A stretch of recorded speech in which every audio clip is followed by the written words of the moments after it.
Miss, you cannot enter this building looking like that. This is a prestigious corporate headquarters, not a homeless shelter. Please, I just need to deliver this package to the CEO. It's urgent medical supplies for his grandmother. She's waiting for this medication. I don't care what story you've cooked up. Look at your clothes, your muddy shoes. You're making our lobby dirty just by standing there. I understand how I look, but this is a matter of life and death. His grandmother specifically requested I bring this personally. What's all this commotion about? Security, why is this vagrant still in our building? She claims she has something for our CEO, but look at her. She probably picked this package from someone's trash. I'm not a vagrant. I work 3 jobs to support my sick mother. I got caught in the rain while rushing here because someone's grandmother is depending on this medication. 3 jobs, and you still look like you crawled out of a dumpster? How pathetic. Remove her immediately before clients see this embarrassment. What's happening down here? The noise is disturbing my meeting upstairs. Sir, this homeless woman is causing trouble. We're removing her now. Homeless? In my building? How did security even let her pass the front entrance? You must be the CEO. Your grandmother sent me with these heart medications. She said you'd understand the urgency. My grandmother? You're lying. She would never associate with someone like you. Look at your appearance. It's absolutely disgusting. She collapsed this morning and asked me to bring these because the pharmacy couldn't deliver today. She knows me from the community center, where I volunteer. Community center? My grandmother doesn't go to places like that. Security, escort this con artist out immediately before she steals something. With pleasure, sir. Come on, you've caused enough trouble for one day. Wait. She specifically mentioned your childhood scar on your left shoulder from when you fell off your bicycle at age 7. How could you possibly know about that? Only family members know that story. She talks about you constantly at the center. She's proud of your success, but worried you've forgotten where you came from. Even if that's true, which I doubt, I cannot have someone dressed like a street beggar representing any connection to my family or company. Your clothes don't define your worth as a human being. Your grandmother taught me that when she helped me through my father's funeral last year. My father's funeral? That was a private family affair. No outsiders were invited or would have known about it. She cried that day because you were too busy with work to comfort her. She found comfort talking with volunteers like me instead. Sir, regardless of what she claims to know, having her here damages our company's reputation. What if business partners see this? You're absolutely right. I've heard enough of these fabricated stories. Remove her from the premises and ban her from returning. You heard the boss. Let's go, and don't even think about coming back here again.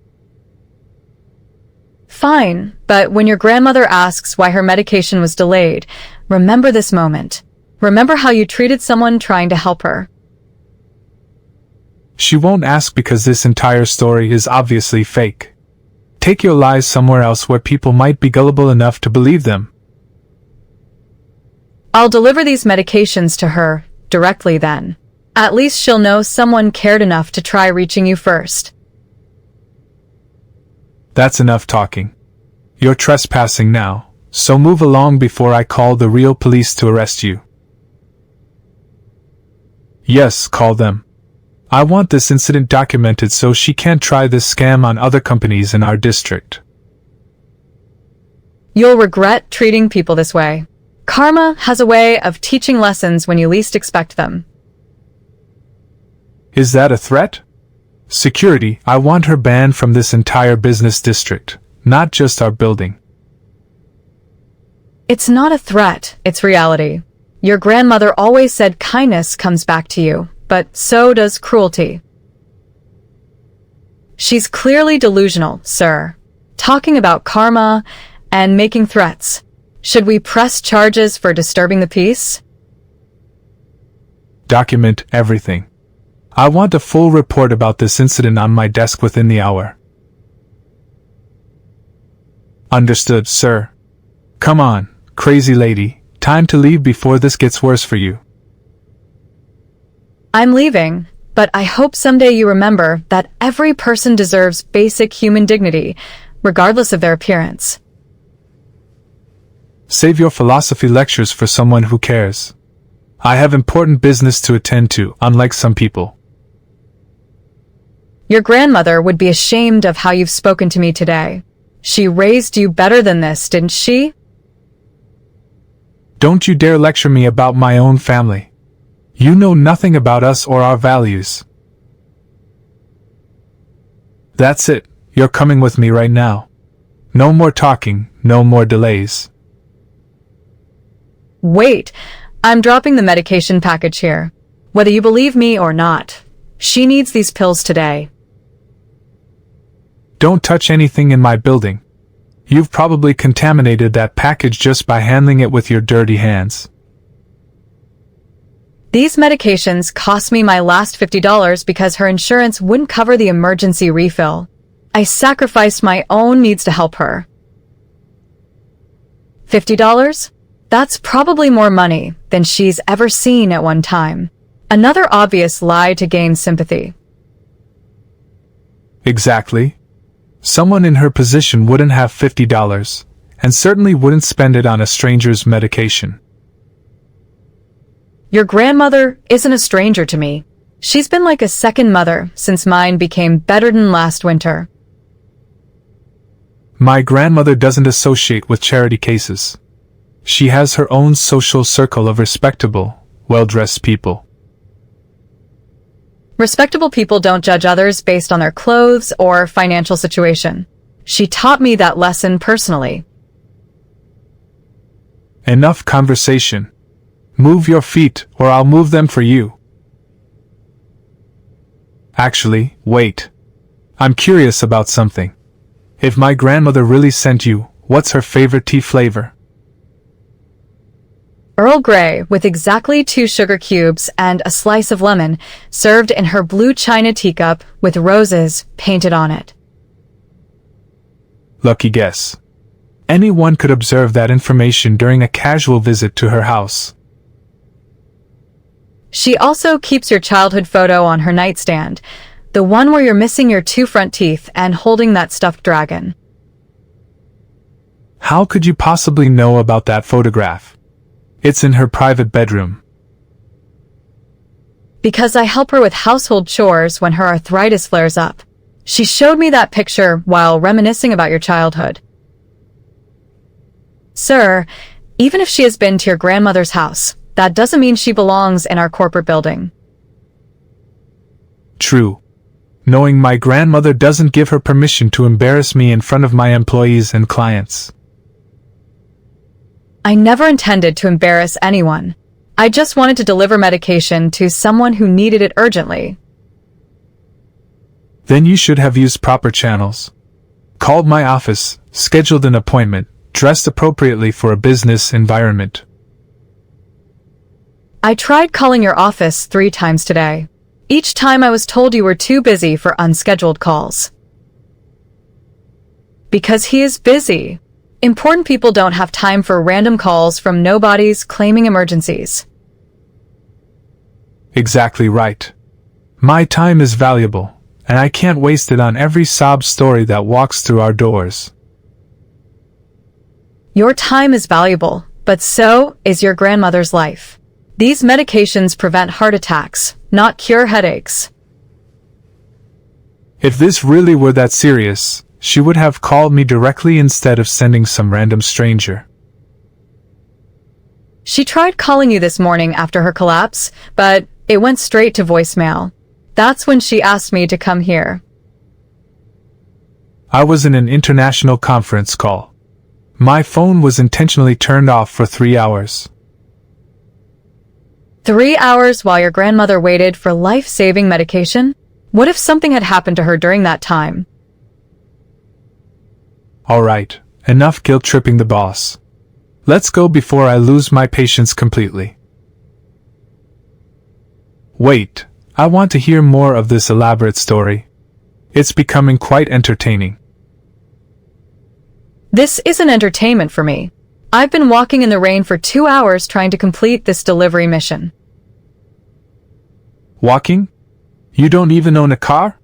How do you expect anyone to take you seriously? Not everyone can afford luxuries like cars when they're supporting sick family members and working multiple minimum wage jobs. Multiple jobs and still can't afford decent clothes? Sounds like someone needs to make better life choices. Agreed. Personal responsibility matters. Successful people don't make excuses, they make solutions. Some people are born with advantages that make success easier to achieve. Not everyone starts from the same starting line. That's a loser's mentality. I built this company from nothing through hard work and determination, not excuses. Your grandmother mentioned you started with a small loan from your family's trust fund. That's not exactly nothing. How dare you minimize my achievements? I turned a small investment into a multi-million-dollar empire. I'm not minimizing anything. I'm pointing out that opportunities aren't equally available to everyone in society. This philosophical debate is getting ridiculous. Can we please remove her now? Actually, I'm enjoying exposing the flaws in her victim mentality. Please continue defending your failures. My only failure today is believing that successful people still possess basic human compassion and empathy. Compassion is earned through mutual respect. You've shown no respect for my time, my business, or my standards. Respect should be given freely to all humans, then earned through actions. You've shown neither today. She's lecturing our CEO about respect while trespassing in our building. The audacity is unbelievable. Indeed. This conversation perfectly demonstrates why class distinctions exist in society. Some people simply don't belong in certain environments. Class distinctions exist because people like you create barriers to maintain artificial superiority over others. Artificial? My success is completely real, measured in profits, achievements, and social status. Social status built on looking down at others isn't real success. It's just elevated insecurity. Insecurity? I'm one of the youngest CEOs in this industry. I have nothing to prove to anyone, especially not you. Then why do you feel threatened by a poor girl in dirty clothes? Confident people don't need to prove their superiority. Boss, should I arrest her for harassment? This conversation is getting pretty heated and disrespectful. Not yet. I want to hear what other wisdom she thinks she can share with someone who actually achieved something. Achievement isn't just about money and titles. Your grandmother achieves joy by helping people at the community center every week. My grandmother is retired. She has leisure time for hobbies. I have real responsibilities that affect hundreds of employees. Those employees probably see the same way you're seeing me right now. Someone beneath your consideration. My employees respect me because I sign their paychecks and provide their livelihoods. That's how business works. Fear isn't the same as respect. People can respect authority while still seeing leaders as human beings. Why are we still listening to life advice from someone who clearly can't manage her own life successfully? Excellent point. Success speaks louder than philosophy. Results matter more than theories. Your grandmother's results include raising a grandson, building a loving family, and spreading kindness throughout her community. Those are nice hobbies, but they don't pay bills, create jobs, or contribute to economic growth. Economic growth means nothing if it comes at the cost of human decency and social connection. Social connection?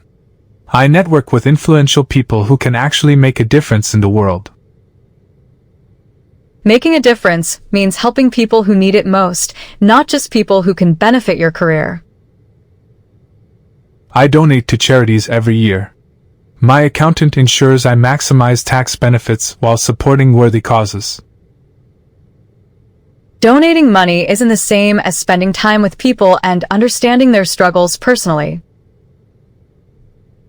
This is getting really boring now. Can we please end this philosophy class and remove the trespasser? One more minute. I'm curious if she has any other profound insights about success and failure. My insight is that treating people badly always comes back to haunt you, usually when you need help most. Is that another threat? Because if you're threatening me, I will definitely call the police immediately. It's not a threat, it's an observation about human nature. People remember how they're treated during difficult times. I don't need help from people like you. I have lawyers, security, and resources to handle any problems. Money can't solve every problem.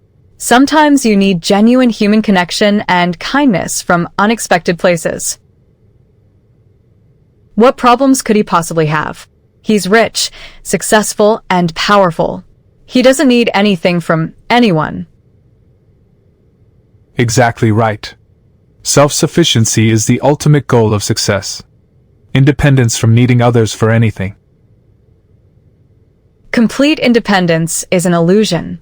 Everyone needs other people sometimes, regardless of their wealth or status. That's where you're wrong.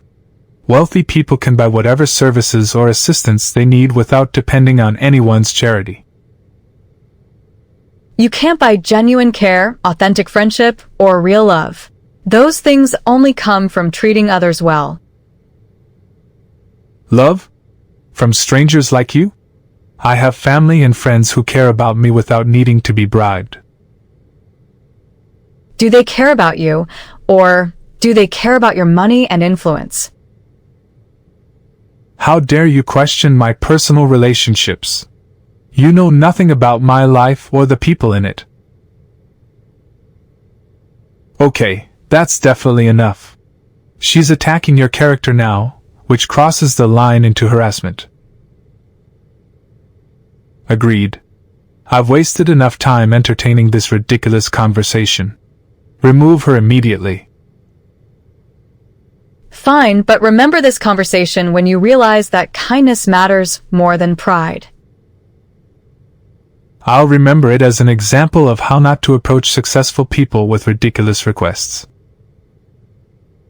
And I'll remember it as proof that success, without compassion, is just expensive emptiness.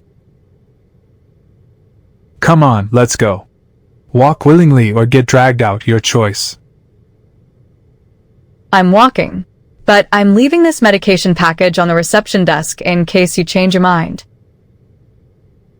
Don't leave anything in my building. Take your suspicious package with you or I'll call the bomb squad. It's heart medication in a standard pharmacy bottle. Look at the label if you're genuinely concerned about safety. We're not touching anything that's been in your possession. It could be contaminated or tampered with. Exactly. Who knows what diseases someone in your condition might be carrying around? Poverty isn't a disease, and poor people aren't automatically dirty or dangerous. That's just prejudice talking. It's called standards. Successful businesses maintain high standards for everyone who enters their premises. High standards should apply to behavior and character, not just appearance and bank account balances. This debate could go on forever. I'm ending it now by escorting you outside. Wait, I just want to make one final point. Success requires sacrifice, discipline, and focus. Clearly things you've never learned. I've learned that helping others is more important than impressing others. That's a lesson worth more than money. Easy to say when you don't have money. Let's see how philosophical you are when you're facing eviction. I've faced eviction 3 times in the past 2 years. Philosophy helps me sleep better than luxury sheets. 3 evictions? That proves my point about poor life choices and personal responsibility. Indeed. Some people create their own problems through bad decisions and then blame society for their consequences. Some problems are created by systems that favor people who start with advantages and punish those who start with disadvantages. The system rewards merit, hard work, and intelligence. It's perfectly fair to those who make efforts. The system rewards people who look like you, talk like you, and come from backgrounds like yours. That's a racist assumption. I succeeded based on my abilities, not my appearance or background. I didn't mention race. I mentioned class privilege, which affects people of all races differently. This conversation is getting too political and controversial. Time to end it permanently. Agreed. I don't need lectures about privilege from someone who's obviously never tried to better themselves. I work 18 hours a day trying to better my situation. The difference is I started from the bottom. Everyone starts somewhere. Winners find ways to rise above their circumstances instead of complaining about them. Winners also remember to help others who are still climbing instead of kicking them off the ladder. She just compared our successful CEO to someone who kicks people. That's definitely harassment now. It certainly is. Security, I want her banned from this building permanently and reported to local police. Report whatever you want. I'll sleep peacefully knowing I tried to help someone who needed it. Help? You've accomplished nothing except wasting my time and embarrassing yourself in front of professional people. Professional people treat others with dignity, regardless of their social status. That's what professionalism actually means. Enough talking. Move your feet right now or I'll call backup to physically remove you. Actually, call backup anyway. I want multiple witnesses to document this incident for future legal reference. Legal reference? For trying to deliver medication to a sick elderly woman? What crime do you think I've committed? Trespassing, harassment, disturbing the peace, and potentially fraud if your story about my grandmother is fabricated. Your grandmother's name is Eleanor. She's 78 years old, and she volunteers at Sunshine Community Center every Tuesday. Anyone could research that basic information online. That doesn't prove you actually know her personally. She has a small birthmark on her left wrist shaped like a crescent moon. She calls it her lucky mark. How could you know about something that specific unless you've actually met her? Because we've spent hours together while she helps me learn to read better. I dropped out of school at 16 to work. Dropped out of school?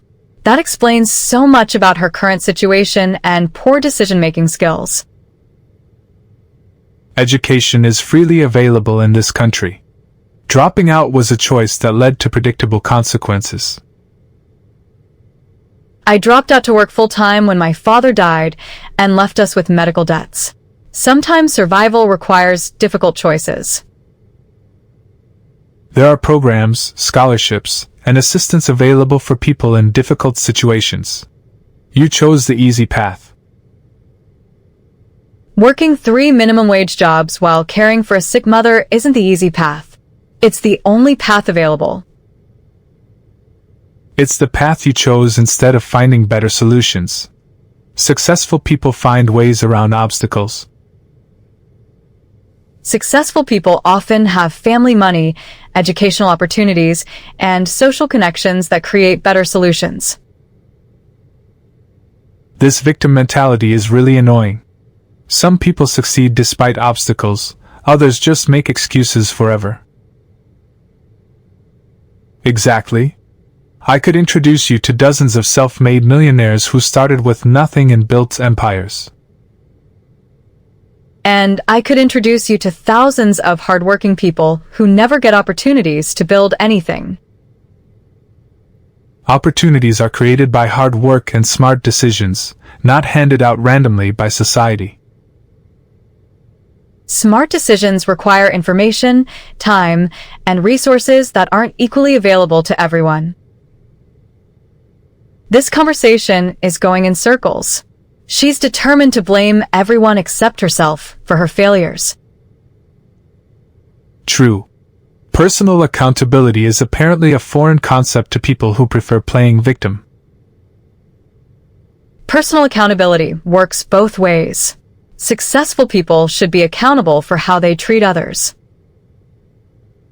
I'm accountable to my shareholders, employees, and business partners, not to random strangers who show up uninvited.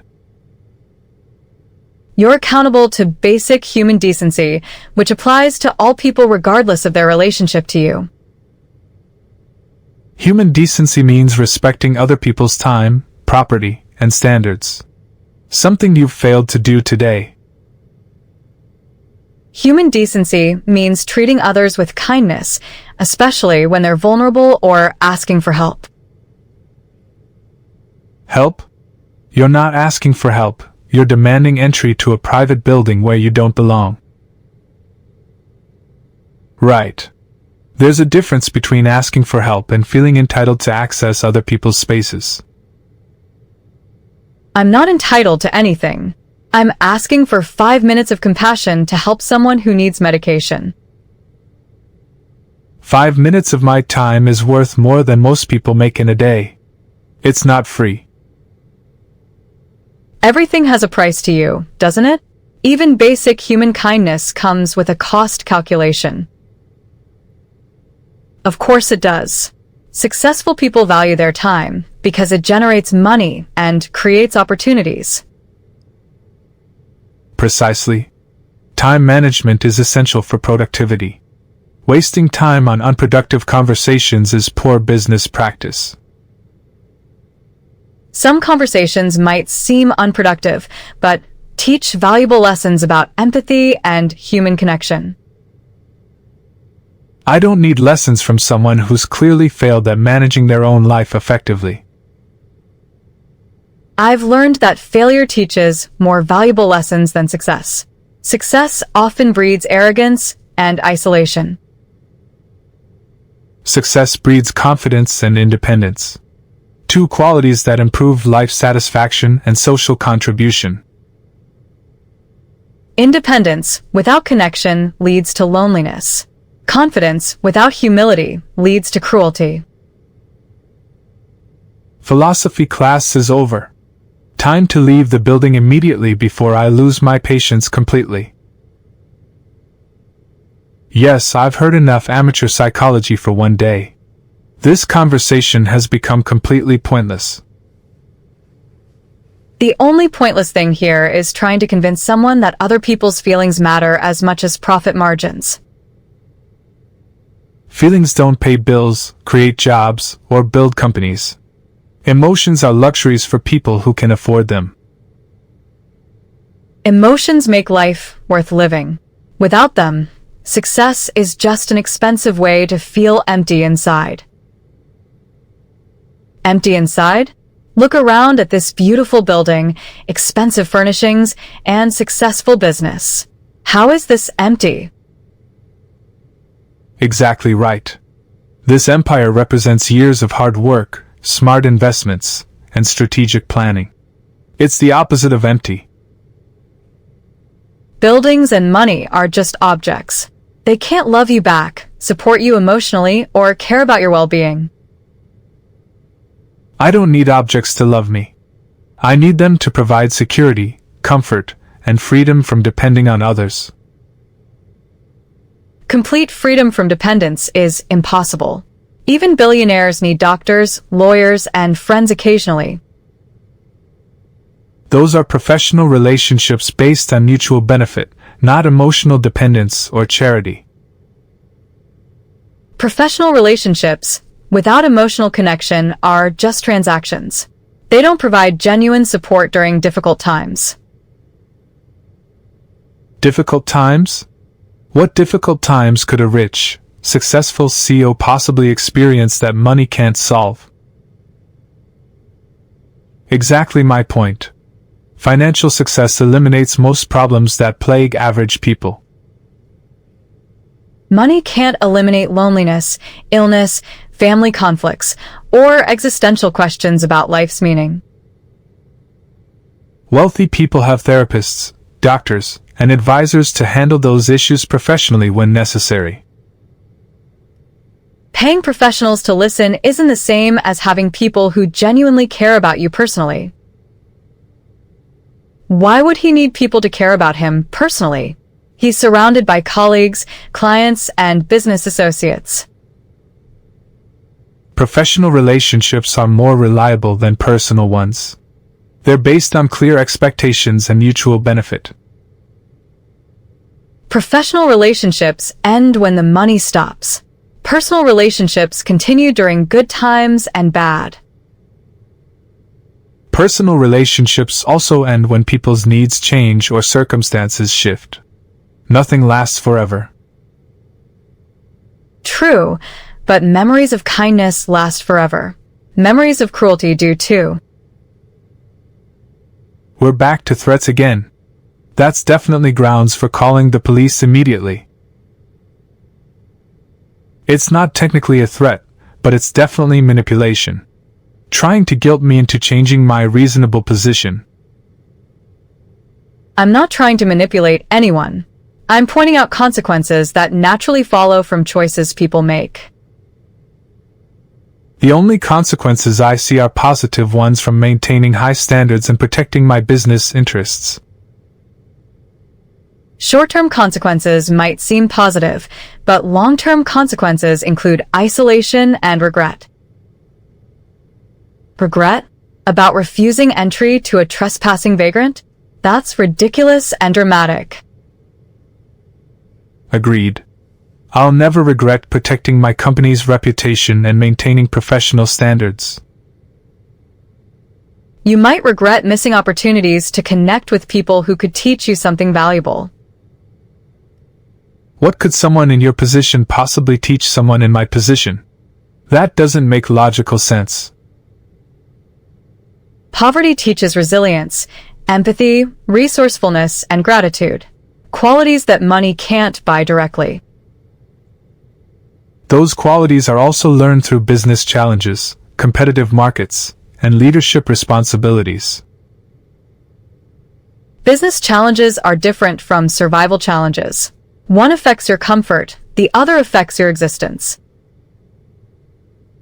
Survival challenges? You're not surviving anything. You're just poor and making dramatic excuses. Right. Actual survival challenges involve life or death situations, not temporary financial difficulties. Medical bills that force families into poverty are life or death situations. People die from lack of healthcare access. Healthcare is available through insurance, government programs, and charity organizations. Solutions exist for those who seek them. Solutions exist for people who qualify, understand complex systems, and have time to navigate bureaucracy. Everyone has the same 24 hours in a day. Successful people use time more efficiently than unsuccessful ones. Exactly. Time management and priority setting separate achievers from underachievers in every aspect of life. Priorities change when you're choosing between medication for your mother or rent money for your apartment. Those are false choices created by poor planning and inadequate preparation for foreseeable expenses. Foreseeable expenses? Cancer isn't foreseeable. Job layoffs aren't foreseeable. Accidents aren't foreseeable. Smart people prepare emergency funds for unexpected situations instead of living paycheck to paycheck. Emergency funds require extra money beyond survival expenses. Many people don't earn enough to save anything. That's a budgeting problem. People waste money on unnecessary things instead of saving for emergencies. Precisely. Personal finance education teaches proper budgeting and investment strategies to anyone willing to learn. Personal finance education assumes you have discretionary income to manage. Survival budgets have no discretion. Everyone has some discretionary spending. Cigarettes, alcohol, lottery tickets, fast food, entertainment expenses. I don't smoke, drink, gamble, or eat fast food. My entertainment is volunteering at the community center. Volunteering doesn't pay bills or improve your financial situation. It's a waste of time you could spend working. Charitable activities are luxuries for people who've already secured their own financial stability. Volunteering provides emotional fulfillment, social connections, and learning opportunities that improve quality of life. Quality of life improves through financial security, career advancement, and material comfort. Everything else is secondary. Material comfort is meaningless without emotional satisfaction and meaningful relationships with other people. Meaningful relationships develop naturally when people share similar backgrounds, interests, and social positions. Meaningful relationships develop when people treat each other with respect, kindness, and genuine interest. This conversation has become completely ridiculous. Can we please end it and remove this person? Yes, I've wasted far too much time on this pointless philosophical debate. Call building security back up immediately.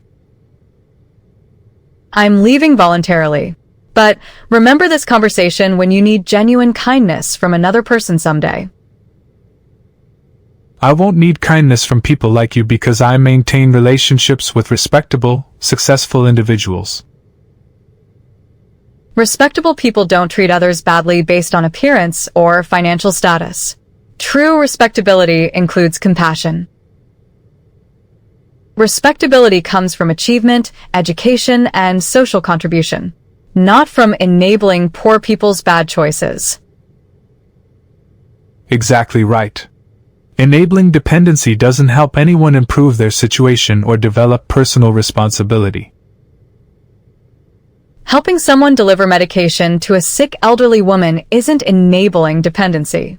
It's basic human decency. If this story is even true, which I doubt, proper channels exist for medical deliveries and emergency situations. Proper channels failed today. That's why your grandmother asked me to try reaching you directly. My grandmother wouldn't associate with someone like you, and she certainly wouldn't trust you with important responsibilities. Your grandmother treats everyone equally regardless of their social status. That's why people at the center love her. Enough. I'm calling backup right now to forcibly remove this trespasser before she causes more problems. Good. Document everything for our legal team. I want a complete record of this incident. Document that I tried to help a sick elderly woman and was treated like a criminal for my appearance. Document that a suspicious vagrant attempted to gain unauthorized access using fabricated stories and emotional manipulation. Time will prove which version of this story is accurate. Truth has a way of revealing itself eventually. Truth is that poor people create dramatic stories to guilt successful people into giving them money or attention. Absolutely correct. This entire situation is a classic example of manipulation tactics used by professional panhandlers. I haven't asked for money, attention, or anything except 5 minutes to deliver medication to someone who needs it. You've demanded access to my private office, wasted 30 minutes of my valuable time, and disrupted my business operations. I've politely requested assistance and been met with insults, assumptions, and threats. That's hardly demanding anything. Backup is on the way. 5 minutes and this problem will be permanently solved. Excellent. Make sure they understand this person is banned from returning and should be arrested for trespassing if spotted again. I understand. I'll deliver the medication directly to your grandmother and explain what happened here today. Don't you dare go to my grandmother's house. That would be harassment and stalking. She specifically asked me to bring these medications. Delivering them as requested isn't harassment. Going to someone's private residence after being refused entry to their business is definitely stalking behavior. If you show up at my grandmother's house, I'll have you arrested immediately for harassment and attempted fraud. Fraud? For delivering medication that someone requested? What exactly would be fraudulent about that? Using my grandmother's name to gain access to restricted areas and waste important people's time under false pretenses. The only false pretense here is your assumption that poor people are automatically liars and criminals. Here comes backup. Time to solve this problem permanently. What's the situation here? We received a call about a trespassing vagrant causing disturbances. This woman has been harassing our CEO for over 30 minutes with fake stories and refusing to leave voluntarily. Ma'am, you need to leave this building immediately or you'll be arrested for criminal trespassing. I understand. I'm leaving now without causing any more trouble for anyone. Make sure she's banned from returning. I don't want to deal with this nonsense again in the future. We'll add her photo to our security database. If she returns, she'll be arrested immediately. I won't be back. I'll find another way to help the people who need assistance. Good. Find legal ways to help people instead of bothering successful businesses with your problems. I'll remember this lesson about how successful people treat others. Thank you for the education. Education? The only lesson here is about respecting private property and social boundaries. Exactly. Hopefully you've learned not to waste other people's time with fabricated emergencies. Alright, let's go. Walk toward the exit and don't look back. We'll escort you outside and make sure you understand the consequences of returning. I understand everything perfectly. Have a good day, everyone. Finally. Now I can get back to important business without further interruptions from delusional people. Should I prepare that incident report for your legal team? Yes, include every detail. I want documentation in case she tries this scam elsewhere. She's outside now and walking away. Problem solved permanently. Excellent work. Now let's forget this ridiculous incident ever happened and focus on productive activities. Sir, there's actually something else you should know about this situation. What now? Please tell me there isn't more drama involving that vagrant. I ran her photo through our database, and she's not a vagrant. She's actually employed at 3 different businesses in this district. Employed? That doesn't change anything about her inappropriate appearance or behavior today. 3 jobs and she still looks homeless? That proves she's terrible at managing money and making good choices. Actually, all 3 employers described her as reliable, honest, and hardworking. No complaints or disciplinary actions. Then why does she look like she lives on the street? Good employees take care of their appearance. Apparently she works 18 hours a day and spends most of her earnings on medical expenses for her sick mother. Even if that's true, it doesn't justify her unprofessional behavior in my building today. Her story about your grandmother might be accurate too. I checked with Sunshine Community Center, and they confirmed everything. Confirmed what exactly? That she volunteers there occasionally?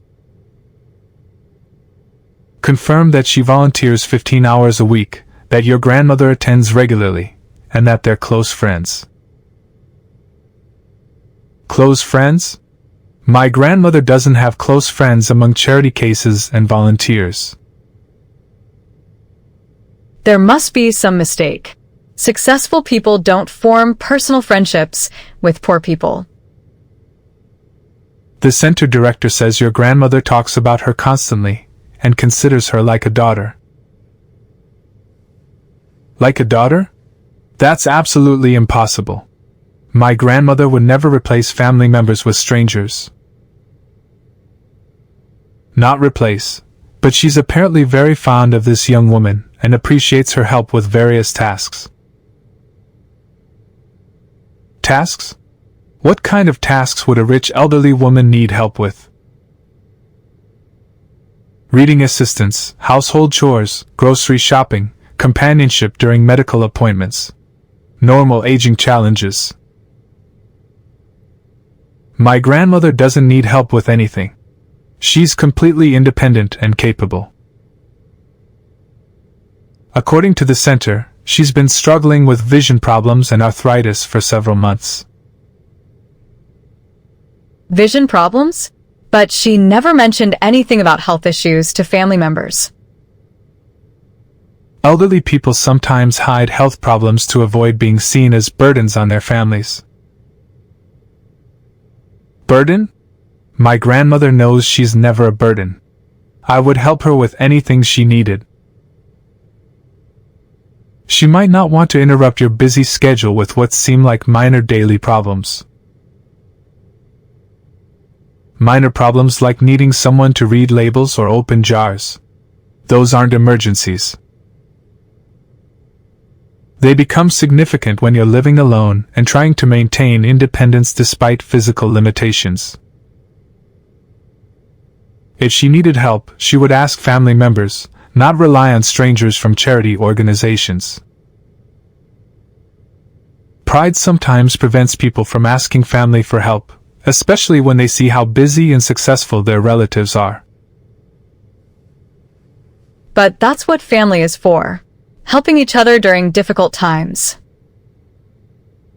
Sometimes family members seem too important or too busy to bother with small everyday problems.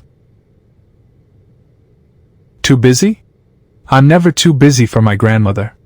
She's the most important person in my life. She probably knows that, but she might not want to interrupt your important business with seemingly minor requests. So instead she befriends random volunteers at community centers? That seems unnecessary and potentially dangerous. Community centers are safe places where elderly people meet others who have time to help with daily challenges. I have time for my grandmother. I call her every week and visit whenever possible. Weekly calls and occasional visits might not be enough for someone dealing with daily struggles. Daily struggles like what? She lives in a beautiful house with all modern conveniences. Modern conveniences don't help when you can't see labels clearly or when arthritis makes opening containers impossible. Why didn't she tell me about these problems? I could hire professional help for anything she needs. Professional help feels impersonal. Sometimes people prefer friendly assistance from people who genuinely care. Caring strangers versus professional services? Professionals are more reliable and accountable. Professionals are paid to help. Volunteers choose to help because they want to, which feels more meaningful. More meaningful? Paid professionals are motivated to provide excellent service to maintain their reputation. Volunteers are motivated by kindness and friendship, which creates emotional connections beyond just completing tasks. Emotional connections with poor people seems risky. They might take advantage of elderly people's loneliness. Background checks are required for all volunteers. This young woman passed extensive screening and has excellent references. Background checks don't reveal character flaws or hidden motivations for befriending wealthy elderly people. True, but 3 years of consistent volunteering without asking for anything suggests genuine motivations. 3 years? She's been volunteering that long without getting paid anything? Volunteers don't get paid. They donate their time because they want to help people in need. People in need? My grandmother isn't in need of charity from strangers. Everyone needs friendship, companionship, and assistance sometimes, regardless of their financial status. Friendship should develop naturally between people of similar backgrounds and social positions. Friendship can develop between any people who treat each other with kindness and respect. Respect is earned through mutual accomplishment and shared values, not one-sided charity work. Respect can also be earned through consistent kindness, reliability, and genuine care for others.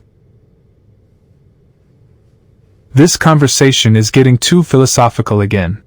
What's the bottom line here?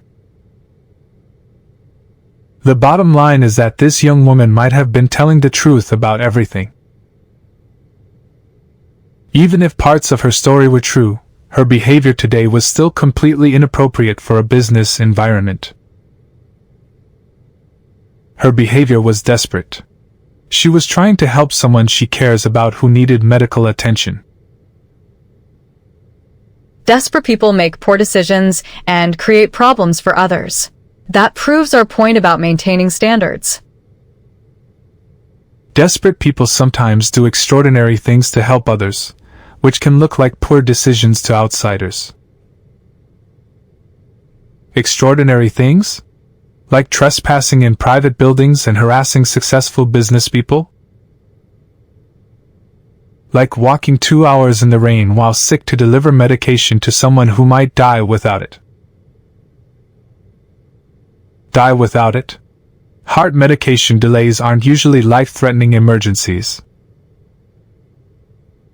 For elderly people with serious heart conditions, missing doses can trigger fatal heart attacks within hours. Fatal heart attacks? Are you saying my grandmother could actually die if she doesn't get this medication today? I'm saying that heart patients shouldn't miss scheduled doses, especially during times of physical or emotional stress. Physical stress? What kind of physical stress could she be experiencing lately? According to the community center, she had a mild heart episode this morning and was advised to take her medication immediately. Heart episode? This morning? Why wasn't I contacted immediately about this emergency? She apparently tried calling your office multiple times but was told you were unavailable for unscheduled calls. Unavailable? But family emergencies are always exceptions to scheduling rules. Your office staff might not have realized the caller was your grandmother or understood the urgency. My office staff has strict instructions to put family calls through immediately regardless of my schedule. Sometimes elderly people don't identify themselves clearly or explain the urgency effectively when they're upset. Upset? Why would she be upset about a routine medication delivery? Heart episodes are frightening experiences that can cause confusion, panic, and difficulty communicating clearly. If she was that confused and frightened, why didn't she call emergency services instead of sending some volunteer? Pride, cost concerns, fear of overreacting, or wanting to handle things independently before involving family. Cost concerns? Rich people don't worry about ambulance fees or emergency room costs. Elderly people often worry about unnecessary expenses, even when they can afford them. This is ridiculous. My grandmother has excellent insurance and unlimited access to medical care whenever needed. Having access and feeling comfortable using it are different things, especially for people who grew up during harder times. Harder times? She's been wealthy for decades. Why would she still think like a poor person? People who lived through poverty often maintain frugal habits and reluctance to spend money unnecessarily. So she sent a poor volunteer instead of calling proper medical services? That makes no sense. She sent someone she trusts who was already planning to visit and who offered to help. Someone she trusts? How can you trust someone you met at a charity center? Trust develops over time through consistent, reliable behavior and genuine care for others. 3 years of volunteering doesn't equal trustworthiness with serious medical situations. 3 years of showing up regularly, helping consistently, and never asking for anything proves reliability. But it doesn't prove competence. Medical emergencies require professional training, not good intentions. Delivering medication from a pharmacy to a patient doesn't require medical training, just reliability. Reliability? She couldn't even dress appropriately for a simple delivery to a business building. She got caught in unexpected rain while rushing to complete this delivery on time. Unexpected rain? Weather forecasts are available to everyone. Per planning again. When someone you care about needs medication urgently, you don't wait for perfect weather conditions. Perfect weather? I'm talking about basic preparation like carrying an umbrella or wearing appropriate clothes. People who work multiple jobs and care for sick family members sometimes can't afford weather contingencies. Can't afford an umbrella? That's a $5 item available at any convenience store. $5 might be needed for more essential expenses like food, medication, or transportation. This poverty excuse is getting ridiculous. Everyone can afford basic items like umbrellas and decent clothes. You'd be surprised how many working people live paycheck to paycheck without money for anything beyond survival necessities. Survival necessities? In this country? That's dramatic exaggeration. Housing, food, utilities, transportation, and medical expenses consume most minimum wage earnings completely. Then they should work harder, get better education, or find higher paying employment. Better education requires time and money that working people often don't have available. Time? Everyone has the same 24 hours. It's about priorities and personal choices. People working multiple jobs to support families don't have discretionary time for education or career development. That's a temporary situation. Short-term sacrifice leads to long-term improvement for motivated people. Temporary for some, permanent for others who never get opportunities to break the cycle. Opportunities exist for people willing to work hard and make smart decisions. Opportunities require resources, connections, and circumstances that aren't equally available to everyone. This conversation is pointless. Nothing changes the fact that her behavior today was completely inappropriate. Her behavior was someone trying desperately to help another person during a medical emergency. Medical emergency?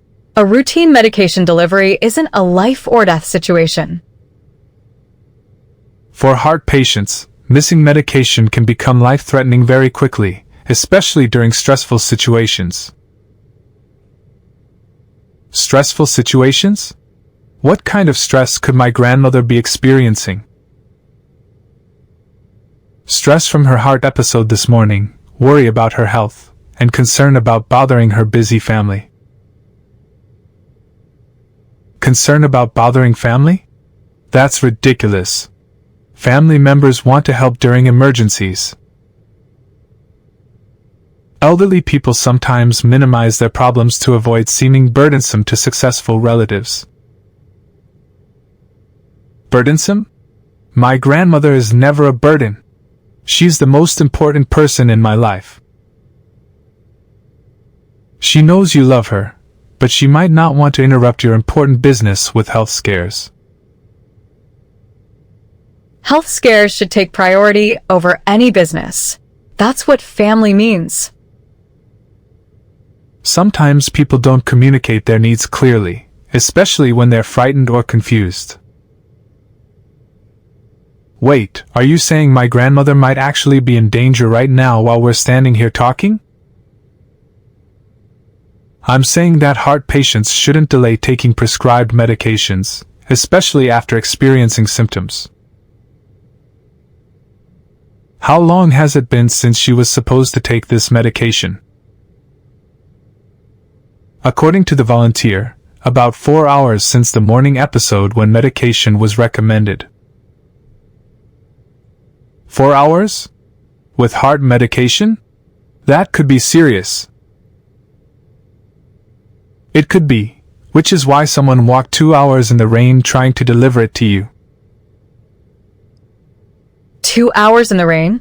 Why didn't she just call a taxi or take public transportation? Taxi fare might have been money she needed for other expenses, and public transportation takes longer than walking. Money for taxi fare? How much could that possibly cost? For someone living paycheck to paycheck, even $10 or $15 might be needed for groceries or utilities. But this was supposedly an emergency. Emergency situations justify spending money on transportation. Not everyone has emergency money available, even for situations that seem to require it. This is getting confusing. Let me think about what's actually important here. The important thing is that someone might need medical attention while we debate transportation economics. You're right. Personal conflicts aside, if there's really a medical situation, that takes priority. Agreed. Personal feelings don't matter if my grandmother actually needs help. Should we call her house to check on her condition? That would be wise, given the time that's passed since her morning episode. I'm calling her right now. This conversation ends immediately if she's actually in danger. Good decision. Medical situations shouldn't be delayed by personal disagreements or business policies. I hope she's okay, and this whole situation has just been a misunderstanding. Misunderstanding or not, we need to prioritize health and safety over everything else. Her phone is ringing but she's not answering. That's unusual for this time of day. Heart medication often causes drowsiness or confusion as side effects, especially when doses are delayed. Drowsiness? That could explain why she's not responding to phone calls. Or she could be unconscious. Heart patients can lose consciousness if their condition deteriorates. Should we call emergency services to check on her welfare? That might be wise, given the circumstances and the time that's passed. Wait, let me try calling again first. Maybe she was just in the bathroom or garden. Reasonable, but don't delay too long if she doesn't answer soon. I'm starting to feel terrible about how we treated that young woman if she was really trying to help. Same here. She seemed genuinely concerned about someone's welfare, not trying to cause trouble. Still no answer. This isn't like her. She always answers her phone immediately. We should probably send someone to check on her house or call emergency services. How far away is her house? Could we drive there quickly? About 15 minutes by car. But that's 15 minutes she might not have if she's in serious trouble. Call emergency services now. Better safe than sorry with elderly heart patients. Agreed. Medical emergencies require immediate professional response, not delayed family visits. You're right. I'm calling emergency services immediately. Good choice. They can assess her condition and provide proper medical care if needed. I hope we're just being overly cautious and she's perfectly fine. Emergency services are on their way to check on her. They'll call me with an update. How long before we know if she's okay?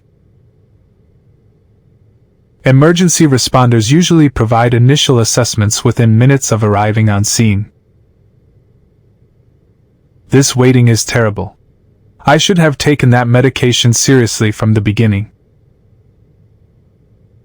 We all should have. That poor girl was trying to help, and we treated her like a criminal. If something happens to your grandmother because we delayed her medication, I'll never forgive myself. Don't assume the worst. Heart episodes aren't always serious, and medication delays don't always cause problems. But they can cause problems, and we prevented someone from delivering potentially life-saving medication. The important thing now is that professional help is on the way. I keep thinking about how desperate that young woman seemed and how we completely dismissed her concerns. She tried so hard to convince us this was important, and we just laughed at her. We assumed she was lying because of how she looked. That was wrong, regardless of the medical outcome. Appearance-based judgments often lead to mistakes in situations like this. Mistakes that could have serious consequences for innocent people. My phone is ringing. This must be the emergency responders with news about my grandmother. Please tell us she's okay. Hello? This is regarding Eleanor? What's her condition? What are they saying? They found her unconscious in her living room. She's being transported to the hospital immediately. Unconscious? Oh no. This is exactly what we were afraid of. Is she breathing? What's her vital signs? Stable but weak. They think she had another heart episode and lost consciousness when her medication wore off. Another episode? So the morning incident was more serious than initially thought. The paramedic says delayed medication could have contributed to the second episode. Contributed? You mean our refusal to help that girl might have caused this? We might have prevented someone from getting life-saving medication to a heart patient. I need to get to the hospital immediately. Will someone please find that young woman and bring her there? Find her? She's probably long gone after how we treated her. She said she was going to deliver the medication directly to your grandmother's house. She went there? After everything we said to her? She was determined to complete her delivery mission regardless of how we treated her. Which means she probably found your grandmother unconscious and called for help. Called for help? You think she's the one who saved my grandmother's life? If she arrived and found an unconscious elderly woman, of course, she would call emergency services. After we accused her of being a criminal and threatened to have her arrested. I need to find her and apologize immediately. She might have saved my grandmother's life. She's probably at the hospital with your grandmother as she rode in the ambulance. The same person we kicked out for trying to help is now helping save someone's life. While we're standing here feeling guilty about our terrible behavior.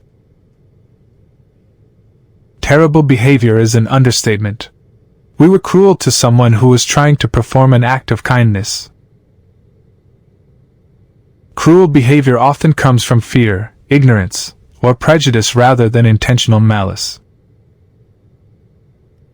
That doesn't make it acceptable or less harmful to the people who experience it.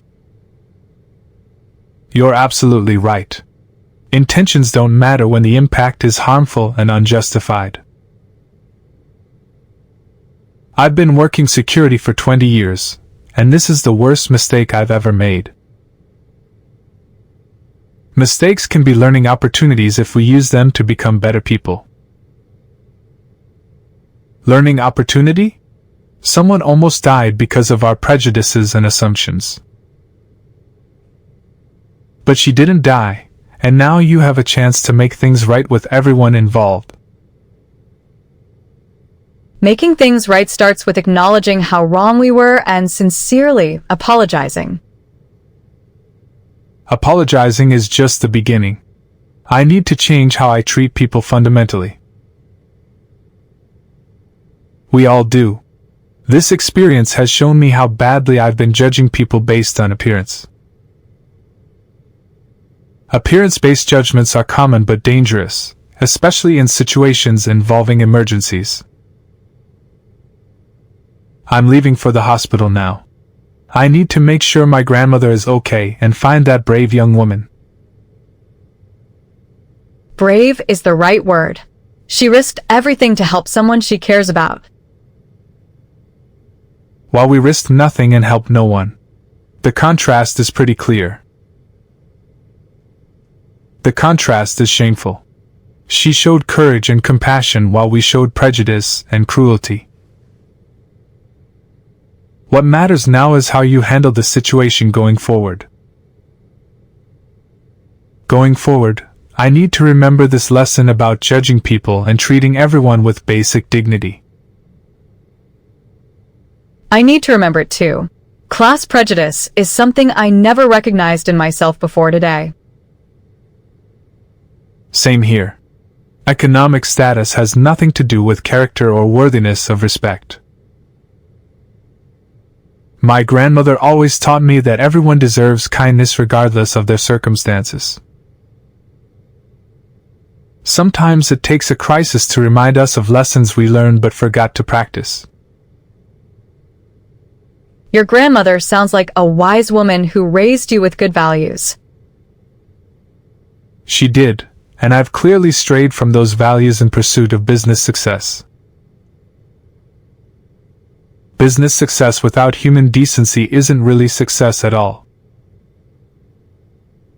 Success without compassion often leads to loneliness and regret. Which explains why my grandmother finds companionship with volunteers instead of family members. Maybe she sees qualities in people that we've trained ourselves to ignore or dismiss. Qualities like kindness, loyalty, and genuine care for others. Qualities that matter more than money, status, or social position. Those qualities are what create meaningful relationships and genuine happiness. I need to get to the hospital, but first I want everyone here to know that our behavior today was completely unacceptable. Completely unacceptable and potentially life-threatening to an innocent elderly woman. And completely unfair to a young woman who was trying to help during an emergency. The important thing is recognizing the problem and committing to change. I'm committing to change, starting with how I treat every person who enters this building. Change starts with seeing people as individuals worthy of respect, not categories to be judged. And remembering that emergencies don't follow social rules or business protocols. I'm leaving now. Please make sure that young woman knows she's welcome here anytime and that we're grateful for her help. I'll make sure the message is communicated if we can locate her. I hope your grandmother recovers quickly and that you can repair the damage we've done. Thank you. Today has been a harsh but necessary lesson about the kind of person I've become. And the kind of people we all need to strive to be instead.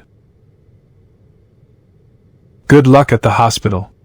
I hope everything works out well for everyone involved. Me too. And thank you for helping me understand what really happened here today. Drive safely. Your grandmother needs you now more than ever. She's always needed me. I just forgot that other people need compassion too. Don't forget this lesson. It might be the most important thing you learn this year. I won't forget. This day will change how I see people and treat others for the rest of my life. That would be a positive outcome from a difficult situation. The only positive outcome that matters is my grandmother recovering and that brave young woman being okay. And making sure nothing like this ever happens again to anyone. Agreed. This building will be a place where everyone is treated with dignity and respect. That's a commitment worth making and keeping. I'm making that commitment now, publicly, in front of all of you as witnesses. Witnesses to positive change are always important. Now I need to go to the hospital and hope I'm not too late to save my relationship with both my grandmother and the person who saved her life. You're not too late. There's always time to make things right when you're sincere about changing. Sincere apologies and changed behavior can repair almost any damage. I hope you're right. Because I have a lot of apologizing and changing to do. Start with your grandmother and the young woman, then work on changing how you treat everyone else. That's exactly what I plan to do. Thank you all for this difficult but necessary conversation. Thank you for listening and being willing to change. Good luck with everything. We'll all be thinking about your grandmother. I appreciate that. I'll call with updates as soon as I know more. Take care of yourself too. This kind of stress is hard on everyone involved. I will. And I'll never forget the lesson I learned here today about the cost of prejudice and the value of compassion. That's a lesson we all learned today. A lesson that might save other people from experiencing what we put that young woman through. That's the goal. Making sure this kind of injustice never happens again, to anyone. Noble goal. Now go take care of your grandmother and make things right. I'm going. And I'm praying that it's not too late to fix the damage we've done. It's never too late to do the right thing. The right thing starts now, with getting to the hospital and facing the consequences of our actions. You're absolutely right. Time to face the truth and make amends. Good luck. We'll be here thinking about positive outcomes for everyone. Thank you. I'll need all the good thoughts I can get. You'll get through this, and you'll be a better person because of it. We all will.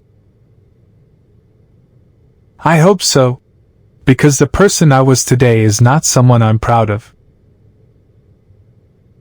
The person you're becoming is what matters now. Thank you for that perspective. I'm leaving now to become that better person. Drive safely and remember that today's lesson is a gift, even though it came at a high cost. A gift that I'll never take for granted. None of us will. Goodbye, everyone. Thank you for helping me see the truth about myself and others. Goodbye. Take care of your grandmother and that brave young woman. I will. Both of them deserve so much better than how they were treated today. They'll get better treatment going forward. Much better treatment, starting immediately. That's a promise I intend to keep. Promises like that are worth making and worth keeping. This one will be kept. I guarantee it. We believe you. And we're all committed to the same change. Thank you. That gives me hope that something positive can come from this terrible situation. Positive change often comes from difficult experiences. Then this will be the most positive change of my life. Go now. Your grandmother is waiting. I'm going. And I'm praying I'm not too late to save more than just her life. You're not too late. There's always time to make things right. I hope you're right. Because I have a lifetime of making things right ahead of me. One step at a time, starting with today. Starting right now. Right now is perfect. Perfect timing for a new beginning. A new beginning is exactly what I need. What you need and what you're going to get. Thank you all. For everything. You're welcome. Now go. I'm going. Wait, your phone is buzzing. Someone's calling you. It's the hospital. Hello? What's the update on my grandmother? What are they saying about her condition? She's stable now, but they need a family member there immediately for medical decisions. At least she's going to be okay. That's the most important thing right now. The doctor says someone was with her when paramedics arrived. A young woman who knew her medical history and helped save her life. That has to be the same girl we threw out of here. She really did go to help your grandmother. I need to get to the hospital right now and find her to apologize and thank her. She's probably still there if she rode with your grandmother in the ambulance. After how we treated her, I doubt she'll want to talk to any of us. I don't blame her, but I have to try. She saved my grandmother's life while we were being cruel and judgmental. What hospital did they take your grandmother to? We should know in case anyone asks.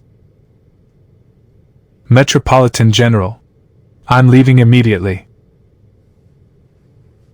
Drive carefully. Hospital visits can be emotional, especially after everything that's happened today. I will. I just hope I can find that young woman and somehow make this right. You'll find a way.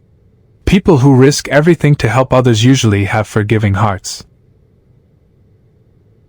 I hope so, because I need her forgiveness more than I've ever needed anything. Good luck with everything. We'll be thinking about you and your grandmother. Thank you, all of you, for helping me see the truth about myself today. Sometimes the truth hurts, but it's necessary for growth. This truth definitely hurts, but you're right about it being necessary. Pain that leads to positive change is worth experiencing.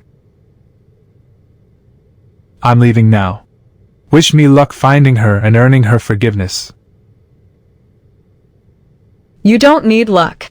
You need sincerity, and you definitely have that now. Sincerity and humility. Two things I clearly forgot I needed until today. You're remembering them now, and that's what matters. I'll call with updates once I know more about both my grandmother and whether I can find that brave young woman. We'll be waiting to hear good news about both situations. Thank you again, everyone. Today has been painful but necessary. Necessary lessons often are painful. That's how we know they're important. This lesson will stay with me forever. I guarantee that.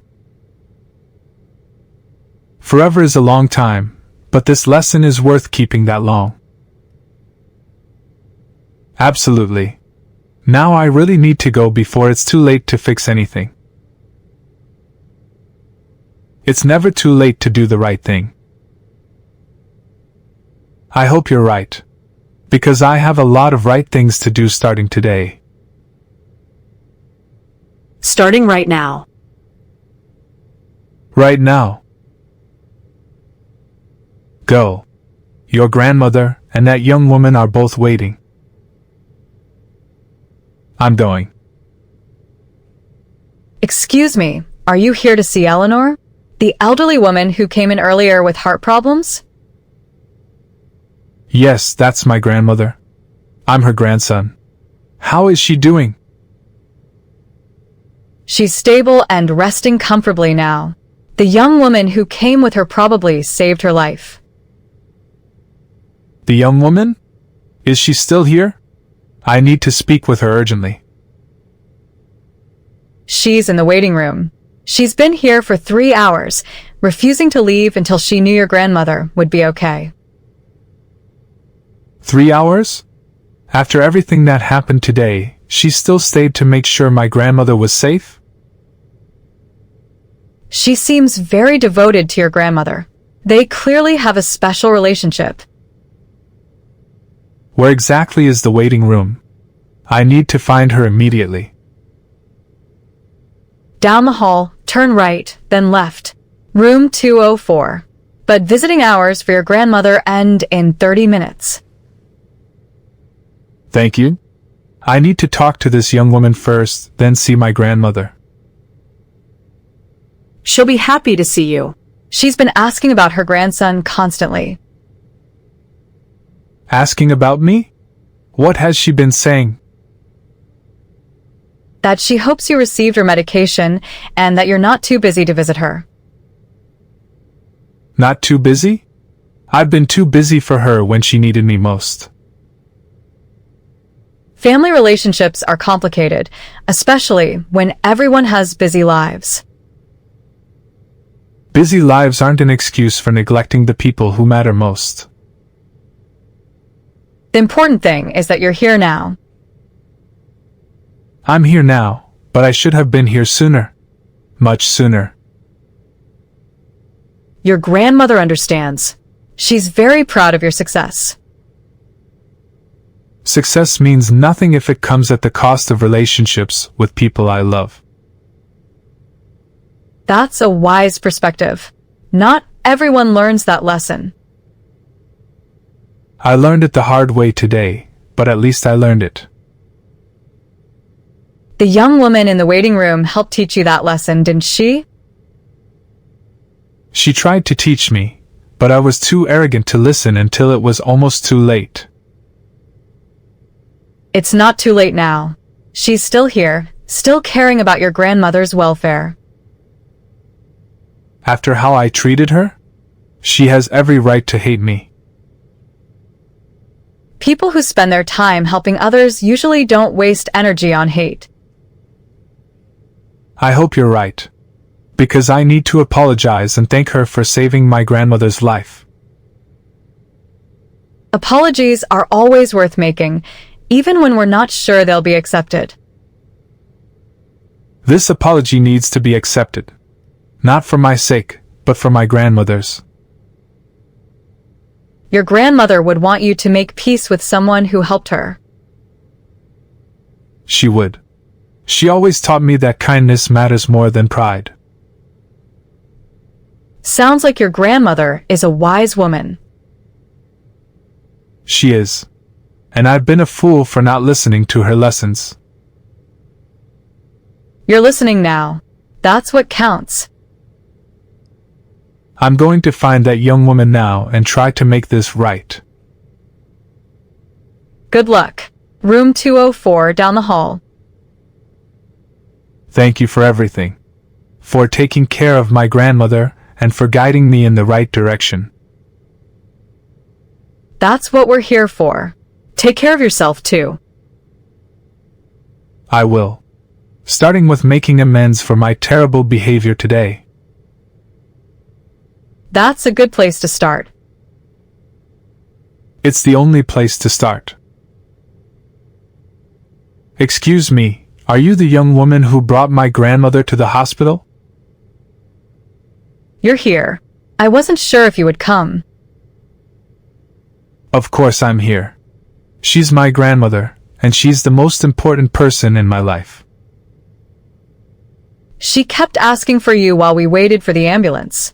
She was worried you'd be too busy to visit.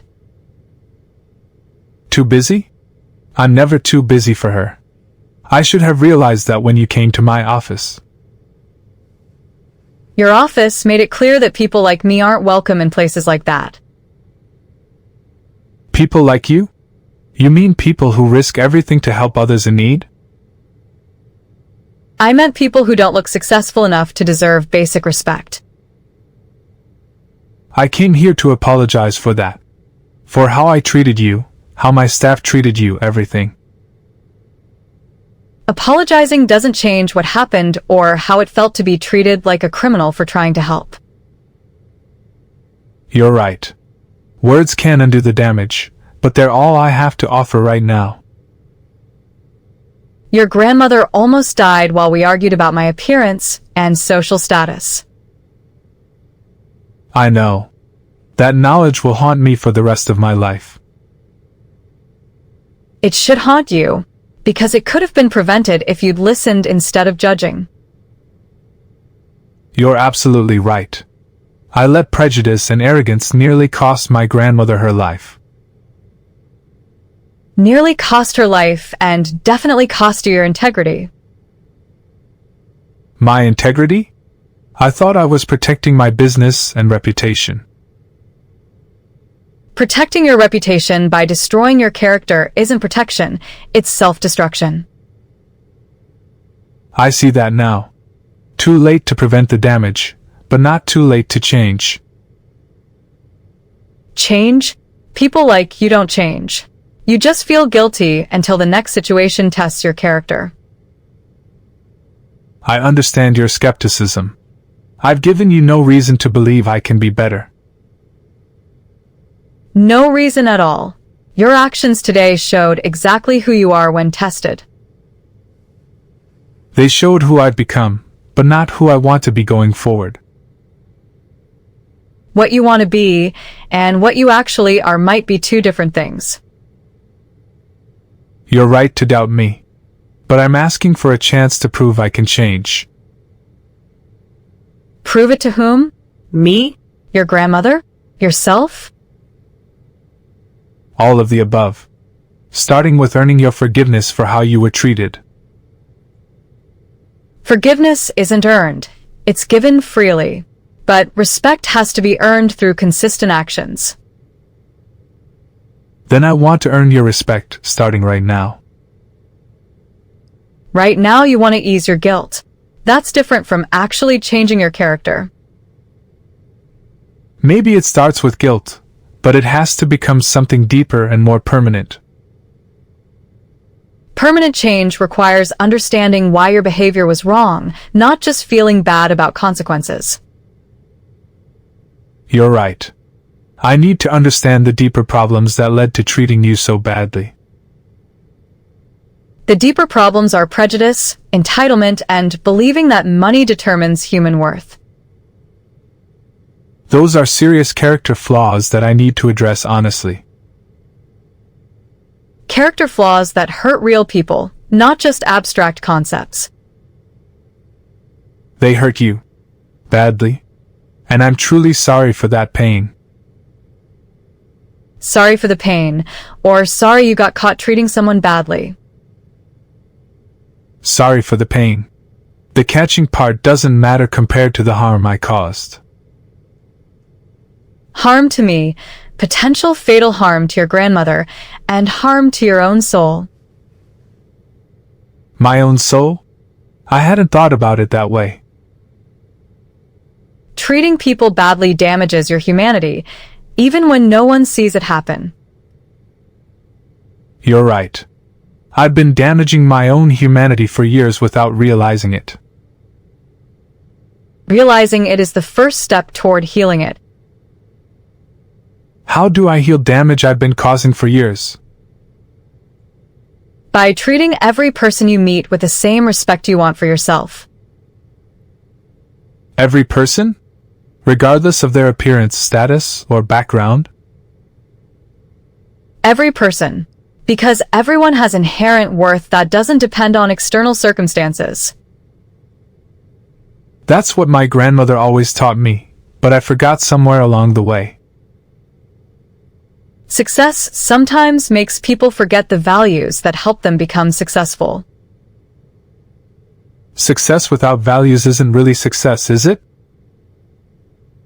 It's just expensive emptiness disguised as achievement. Expensive emptiness. That describes my life perfectly. Your life doesn't have to stay empty if you choose to fill it with meaningful connections.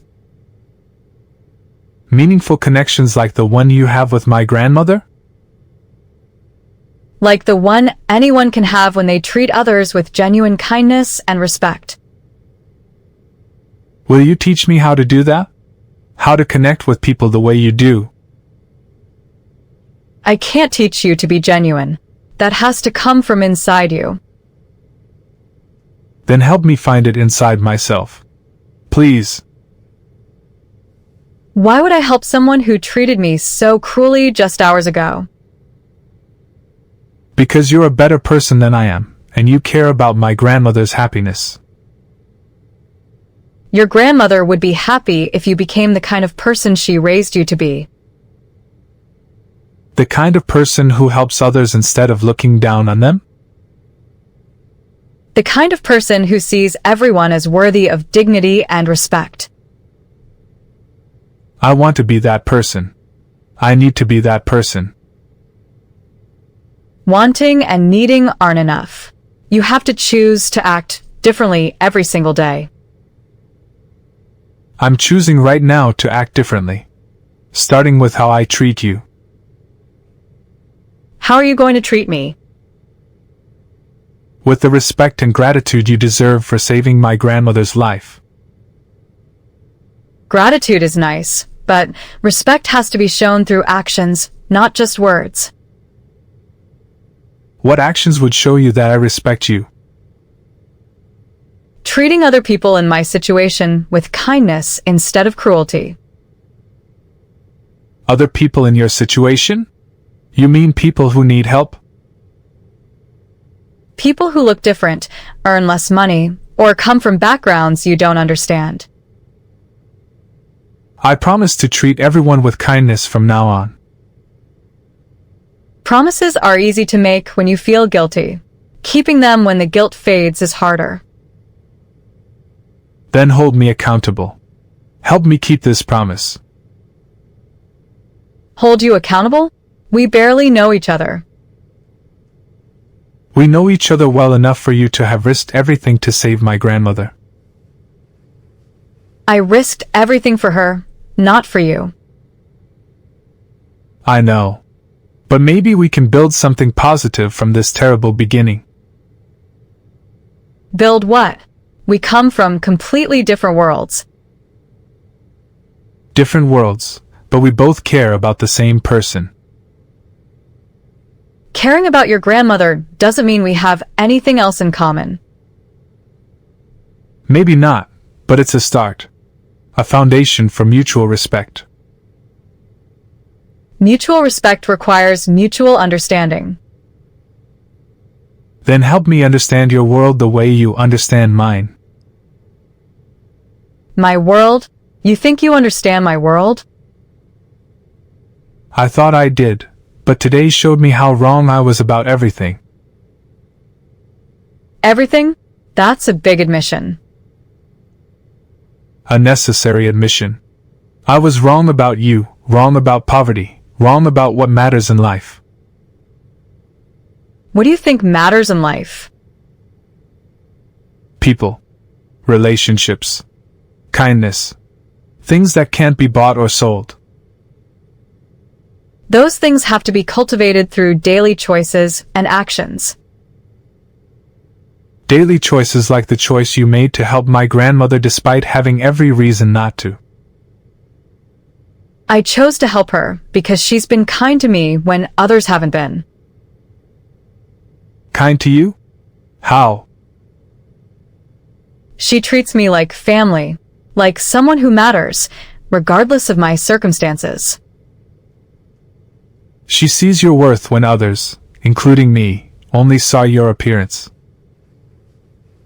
Your grandmother sees everyone's worth. That's why people love being around her. People love being around her, but they avoid being around me. I wonder why. Maybe because she builds people up while you tear them down. Tear them down? I thought I was maintaining standards. Standards that exclude people based on things they can't control aren't really standards. They're prejudices disguised as standards. Exactly. And prejudices hurt everyone they touch. Including the person holding them. Especially the person holding them, because prejudice isolates you from genuine connections. Genuine connections like the one you have with my grandmother. And like the one you could have with people if you open your heart instead of closing it. Opening my heart? That sounds vulnerable and risky. All meaningful relationships are vulnerable and risky. That's what makes them meaningful. I've been avoiding vulnerability by surrounding myself with people who want something from me. People who want your money or influence aren't really friends. Then I don't have any real friends, do I? You could have real friends if you were willing to be a real friend to others. A real friend? What does that mean? Someone who cares about others without expecting anything in return. Like how you care about my grandmother without expecting payment or recognition. Exactly. Real friendship is about giving, not receiving. I've been focused on receiving admiration, respect, and benefit from others. Focused on what others could do for you instead of what you could do for others. What could I do for others with my resources and position? Help people who need it. Use your success to lift others up instead of keeping them down. Lift others up? How? Hire people others won't hire. Pay fair wages. Treat employees like human beings instead of profit-generating machines. My employees? I thought they respected me. Fear and respect aren't the same thing. People might obey you without respecting you. They might even hate me while pretending to respect me. Hatred born from feeling devalued and disrespected as human beings. Like how I devalued and disrespected you today. Like how you probably devalue and disrespect people every day without realizing it. Every day? That's a horrifying thought. Horrifying but probably true. Prejudice becomes habitual when left unchecked. How do I check it? How do I stop myself from automatically judging people?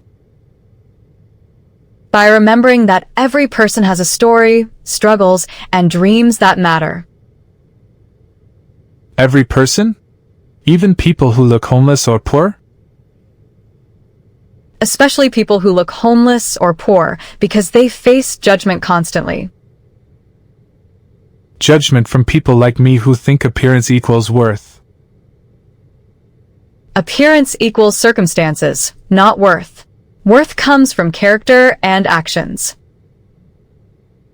Character and actions like yours today. Risking everything to help someone in need. Character is tested in difficult moments when no one would blame you for walking away. You could have walked away when my security threatened to arrest you. I could have, but your grandmother needed help, and that mattered more than my comfort. More than your safety, your dignity, your time, everything. When someone you care about needs help, other things become less important. You care about my grandmother more than I do, don't you? I care about her differently than you do. Not more or less, just differently. How differently? I spend time with her regularly. I know her daily struggles and small joys. Her daily struggles? What struggles? Reading labels when her vision blurs. Opening jars when her arthritis flares. Feeling lonely when family is busy. I had no idea she was dealing with any of that. She doesn't complain because she doesn't want to burden anyone with problems that seem small. Small problems that become big problems when you're dealing with them alone. Exactly. Little daily difficulties that add up to major challenges over time. And I was too busy building my empire to notice my grandmother struggling with jar lids. Building an empire while the most important person in your life needed help with basic tasks. Help that you provided instead of me. Help that I provided because I was there, spending time, paying attention. Spending time and paying attention. Two things I haven't done with her. Time and attention are the most valuable gifts you can give someone you love. More valuable than money or expensive gifts. Much more valuable because they show that someone's company matters to you. My grandmother's company matters to me more than anything in the world. Then show her that by spending time with her instead of just calling occasionally. How much time do you spend with her each week? 15 hours volunteering at the center, plus visits to her house when she needs help. 15 hours a week? That's more time than I've spent with her in months. Time that she treasures because it makes her feel valued and cared for. While my occasional visits probably feel rushed and obligatory to her. Maybe not obligatory, but definitely not the deep connection she craves. Deep connection? I thought our relationship was fine.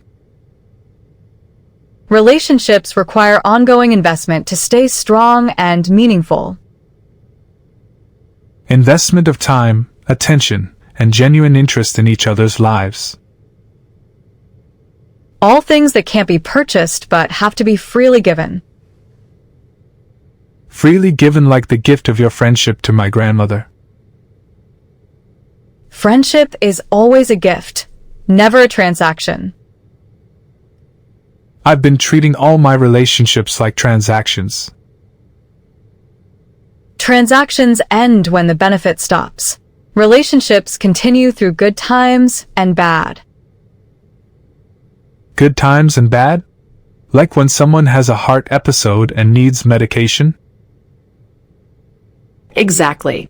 Real relationships mean showing up when people need help, not when it's convenient. You showed up when my grandmother needed help, despite having every excuse not to. Because she's shown up for me when I needed help, emotional support, and friendship. Shown up for you? How? Listening when I needed to talk.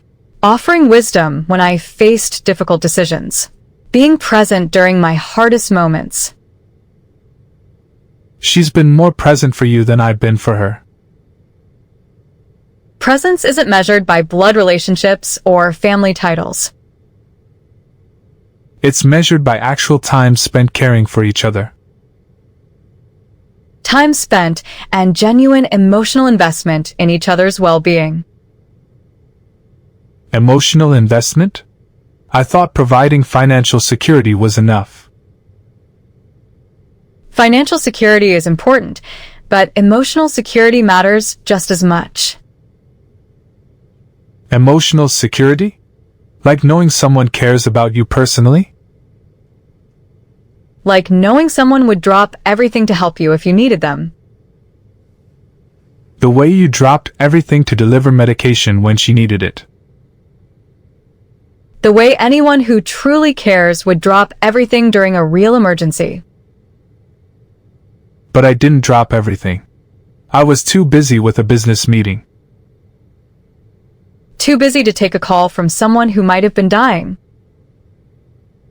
Too busy to even find out that the call was from someone who needed help.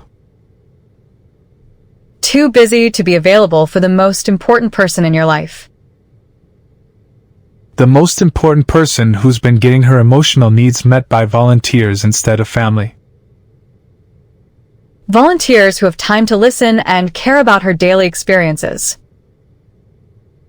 Time that I should be spending with her instead of working constantly. Work-life balance means making time for relationships that matter. Relationships that matter more than any business success or financial achievement. More than any achievement, because relationships are what make life meaningful. My life has been completely lacking in meaning, hasn't it? Only you can answer that question honestly. Honestly? My life has been successful but meaningless. Meaningless because it's been focused on getting rather than giving. Getting money, status, recognition, power. All external things. External things that don't fill the emptiness inside when you're alone with yourself.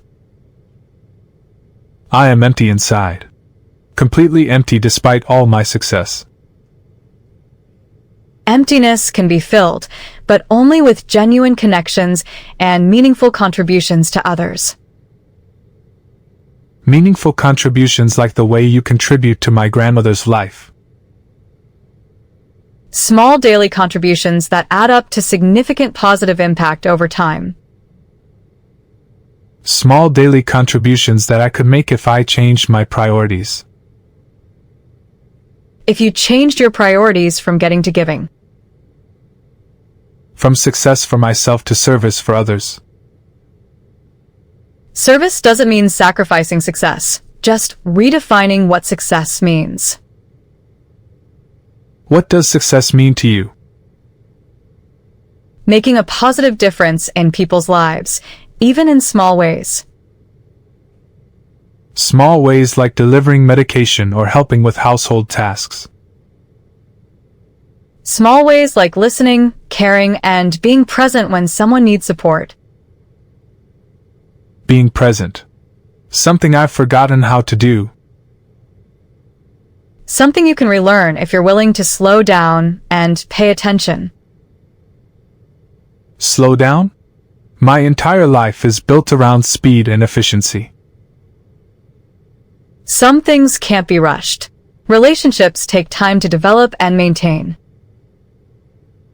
Time that I've been unwilling to invest in anything that doesn't generate profit.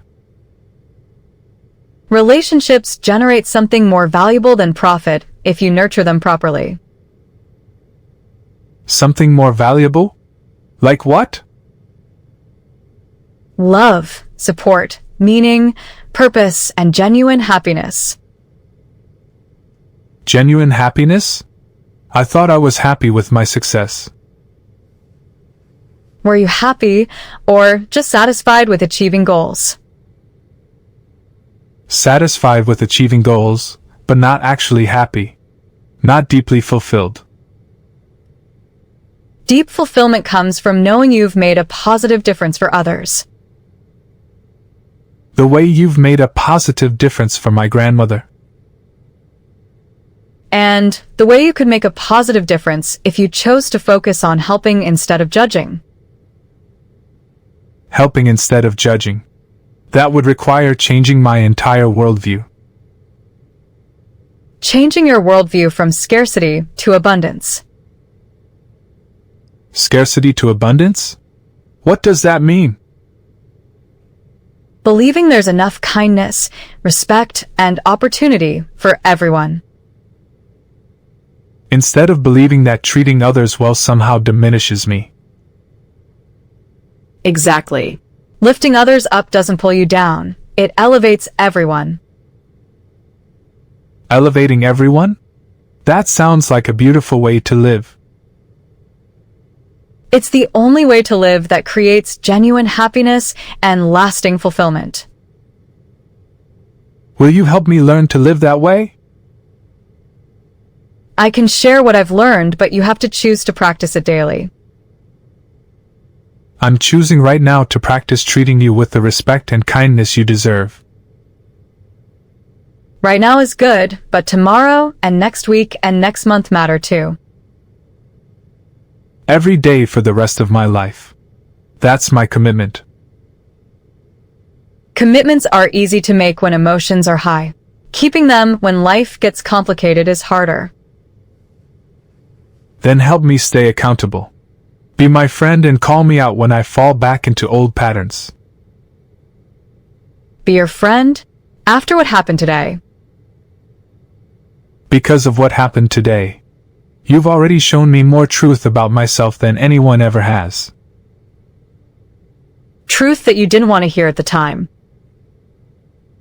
Truth that I needed to hear, even though it was painful. Growth often requires painful truth-telling and honest self-examination. I'm ready for both, if you're willing to help guide the process. Guide the process? That's a big responsibility. A responsibility for someone who cares about truth, justice, and helping others grow. Someone who also has her own life, responsibilities, and limitations. Of course. I wouldn't expect you to sacrifice your life to fix mine. Just to be honest with you when you need honest feedback. Honest feedback is exactly what I need from someone who isn't afraid to challenge me. Challenge you? You mean like I challenged you today about treating people badly? Like you challenged me to see my own prejudices and cruelty clearly. That kind of challenge requires trust and respect on both sides. Trust and respect that we could build over time if we both choose to invest in it. Invest in a friendship between people from completely different worlds. Different worlds but shared values about what matters most in life. Shared values like caring for your grandmother and treating people with dignity. And believing that everyone deserves kindness regardless of their circumstances. Those are good foundational values for any friendship. Then you'll consider being my friend? Despite how today started? I'll consider it if you prove, through consistent actions, that you've truly changed. Consistent actions? Starting right now. Starting right now and continuing every day going forward. What action can I take right now to prove I'm sincere about changing? Come with me to visit your grandmother and see how much she's missed having you present in her life. Come with you? You'd want me to visit her with you. She's been worried about you, hoping you'd come, asking if I thought you cared about her. Asking if I cared about her? Of course I care about her. Caring and showing that you care are different things. How do I show that I care in a way she'll understand and appreciate? By spending unhurried time with her, listening to her stories, asking about her daily life. Unhurried time? I always feel rushed when I visit anyone. Rushed because you're thinking about what else you need to do instead of being present with whoever you're visiting. Present with whoever I'm visiting. That means giving them my complete attention. Complete attention is the greatest gift you can give anyone. A gift that doesn't cost money but requires something much more valuable. Your genuine interest in them as a person, not just as someone you're obligated to visit. Genuine interest in my grandmother as a person with her own experiences and feelings. Experiences and feelings that she'd love to share with you if you had time to listen. Time to listen? She has stories to tell me? Dozens of stories about her childhood, her dreams, her observations about life and people. Stories I've never heard because I was always too busy to sit and listen. Stories that would help you understand where your values came from and who raised you to be. Who she raised me to be versus who I became in pursuit of success. Success that distracted you from the relationships that made your life meaningful. Let's go visit her together. I want to hear her stories and see her through your eyes. Through my eyes? What does that mean? You see her as a complete person with daily joys and struggles. I see her as someone I should call occasionally. She is a complete person with wisdom, humor, fears, hopes, and so much love to give. Love to give that she's been giving to volunteers because family doesn't have time for it. Love that she'd rather give to family if family made time for receiving it. I want to make time for receiving her love and giving mine back to her. That's what she's been hoping for. Time to reconnect with the grandson she raised and loves. The grandson she raised to be better than I became. The grandson she believes you still can become if you choose to. I'm choosing to become that person starting right now. Right now sounds perfect for a fresh start. A fresh start with my grandmother, with you, and with everyone else I meet. Everyone else? That's a big commitment. A big commitment to treating every person as someone who deserves dignity and respect. Every person includes the homeless, the poor, the different, and the struggling. All the people I've been judging and dismissing without seeing their humanity. Their humanity is just as valuable as yours, regardless of their circumstances.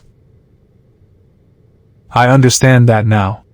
Will you help me remember it when I forget? I'll help you remember if you're genuinely committed to practicing it. I'm genuinely committed. More committed than I've ever been to anything. More committed than you were to building your business empire? Building my business empire was about ego. This commitment is about becoming a decent human being.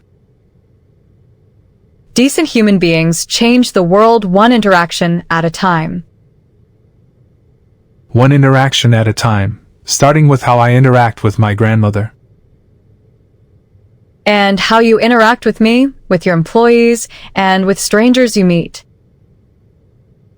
Strangers like you were this morning before you saved my grandmother's life.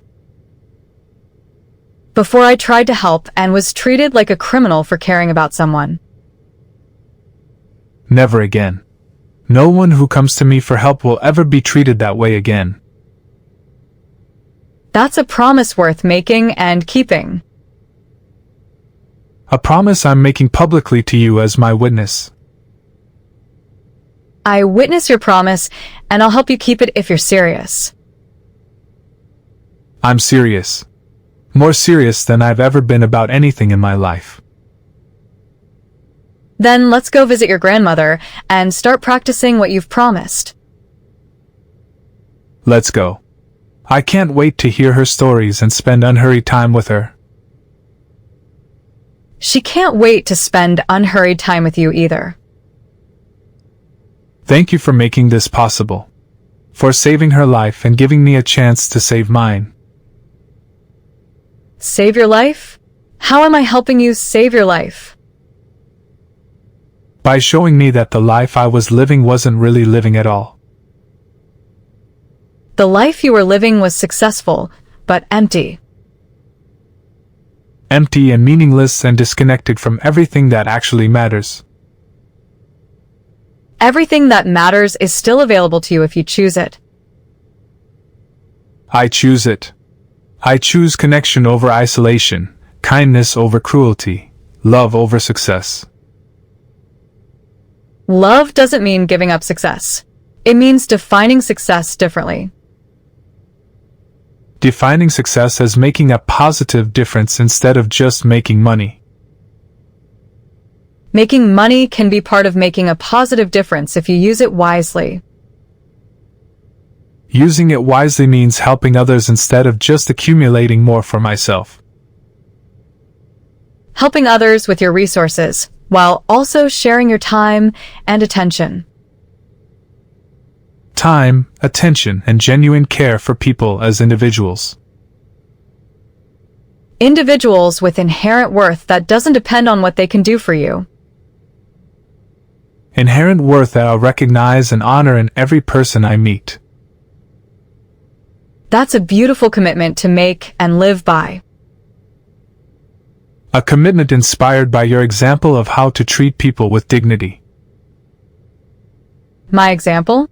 I just try to treat people the way I want to be treated. The way you want to be treated is with respect, kindness, and recognition of your worth. The way everyone wants to be treated, regardless of their appearance or circumstances. The way I should have treated you from the moment you walked into my building. The way you can treat everyone from this moment forward. From this moment forward, starting with visiting my grandmother together. Together sounds nice. She'll be so happy to see you both caring about each other. Caring about each other? Do we care about each other? We care about the same person, which is a beginning of caring about each other. A beginning that could grow into something meaningful if we nurture it. Something meaningful like genuine friendship based on mutual respect. Mutual respect earned through consistent kind actions over time.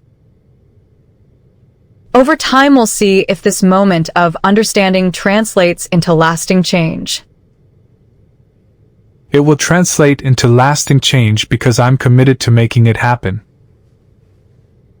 Commitment is tested daily through small choices about how to treat people. Small daily choices that add up to major character transformation. Character transformation that benefits everyone you interact with. Starting with my grandmother and extending to everyone I meet. Everyone you meet deserves the kindness you're promising to give. Kindness I'm learning from your example and my grandmother's teachings. Kindness that was always within you, but got buried under ambition and success. Buried but not destroyed. Still recoverable if I make the effort to uncover it. The effort starts with recognizing its value and choosing to prioritize it. I'm recognizing its value and prioritizing it above everything else. Above everything else? That's a big shift in priorities. A big shift that's necessary if I want to become the person I should be. The person your grandmother raised you to be. The person she'll be proud of when she sees how I treat you and others. She'll be proud of any effort you make to become more kind and compassionate. More kind and compassionate starting right now with visiting her together. Right now sounds perfect. She's been waiting to see you. She's been waiting while I was too busy being successful to notice she needed me. She needed you, but now you're here and ready to give her your time and attention. My complete time and attention for as long as she wants to talk. She wants to talk for hours if you have hours to give. I have all the time in the world for the most important person in my life. All the time in the world starting today and continuing every day forward. Every day forward as part of my commitment to being the person she raised me to be. The person who values relationships over achievements and people over profits. People over profits.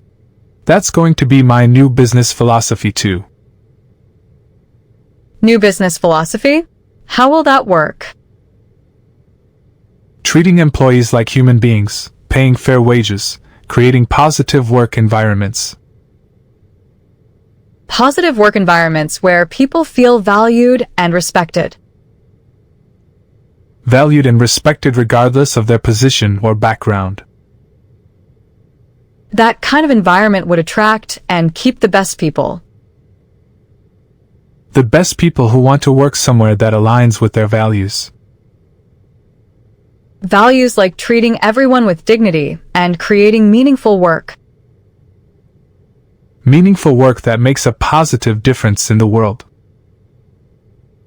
The world needs more businesses focused on positive impact instead of just profit.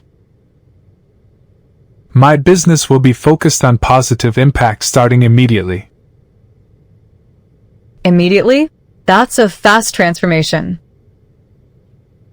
Fast because the lesson you taught me today was so clear and powerful. The lesson that everyone deserves to be treated with basic human dignity. Basic human dignity that I'll provide to every person who enters my life. Every person who enters your building, calls your office, or works for your company.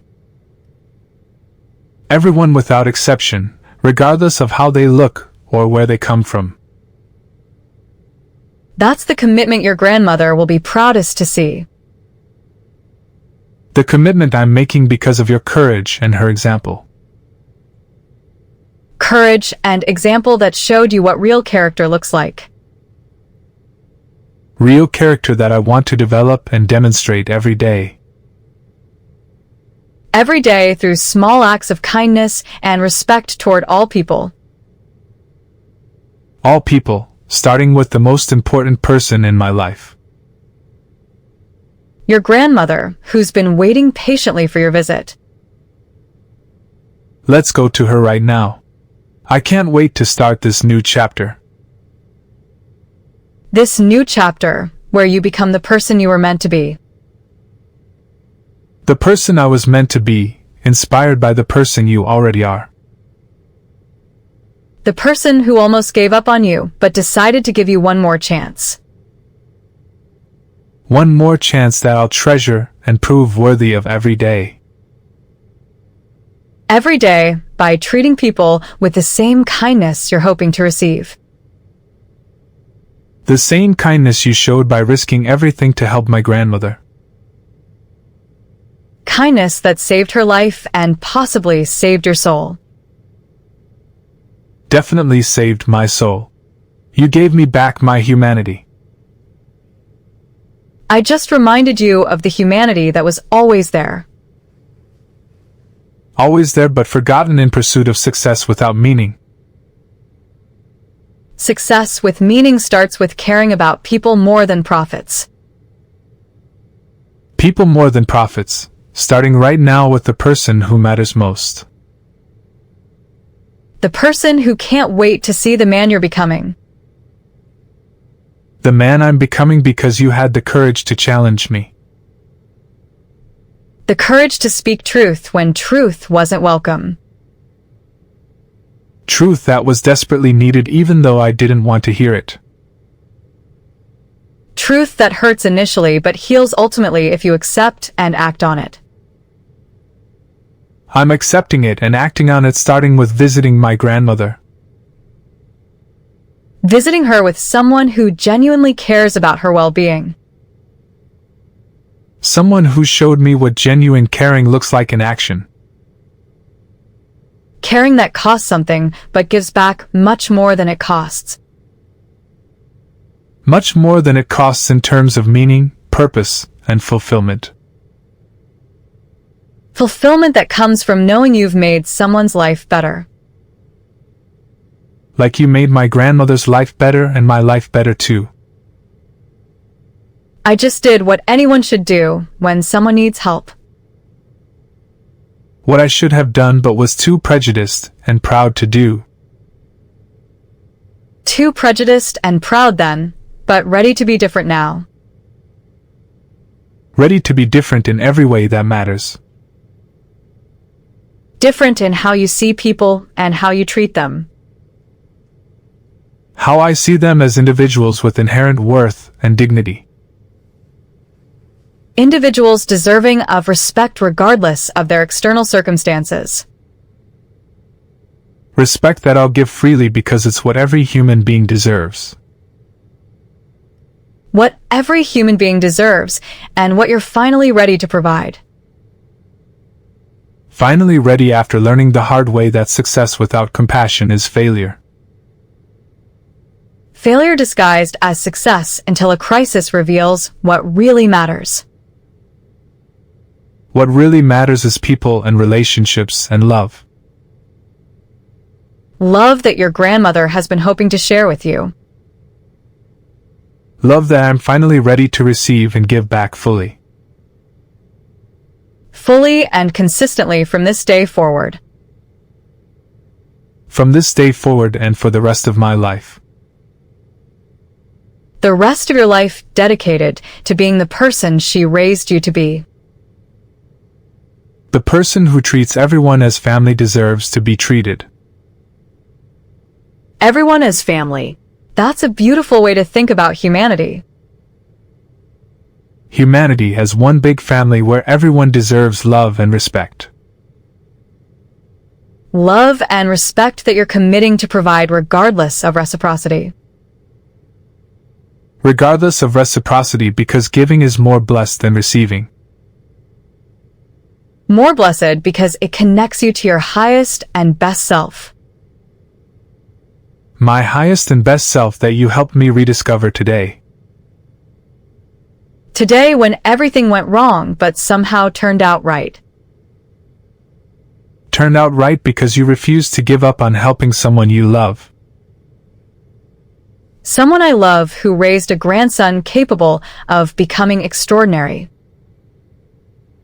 Extraordinary not through business success but through service to others. Service to others starting with service to her. Service to her through presence, attention, and genuine care. Genuine care that she's been missing and longing for. Longing for while I was too busy being important to be present. Too busy being important then, but ready to be present now. Ready to be present for the rest of her life and mine. The rest of both your lives spent in meaningful connection. Meaningful connection that gives both our lives purpose and joy. Purpose and joy that come from truly seeing and valuing each other. Valuing each other as the precious gifts we are to one another. Precious gifts that almost got lost in pride and misunderstanding. Lost but recovered through your courage and persistence. Recovered through grace and the possibility of redemption. Redemption that I don't deserve but am grateful to receive. Deserve or not, you're receiving it because love believes in second chances. Second chances that I'll use to become worthy of the trust being placed in me. Trust that your grandmother never stopped having in you. Trust that you're willing to extend despite how badly I treated you. Trust that believes people can change when they truly want to. I truly want to change in every way that matters. Then let's go see your grandmother and begin that change together. Together sounds perfect. Everything is better when people care for each other. Everything is better when love wins over pride and fear. Love is winning right now because you made it possible. Love was always possible. It just needed courage to emerge. Courage that you showed and inspired me to find within myself. Courage that your grandmother will be so proud to see. Let's go show her right now. I can't wait to begin this new life. This new life where kindness and connection matter most. Where kindness and connection matter more than anything else. More than anything else because they're what make us truly human. Truly human in the way your grandmother always knew was possible. The way she's been praying and hoping you would rediscover. Rediscovered through the worst and best day of my life. The worst because of how you acted, the best because of how you learned. How I learned that everything I thought mattered doesn't matter at all. And everything you thought didn't matter is actually everything. Everything that makes life worth living and love worth giving.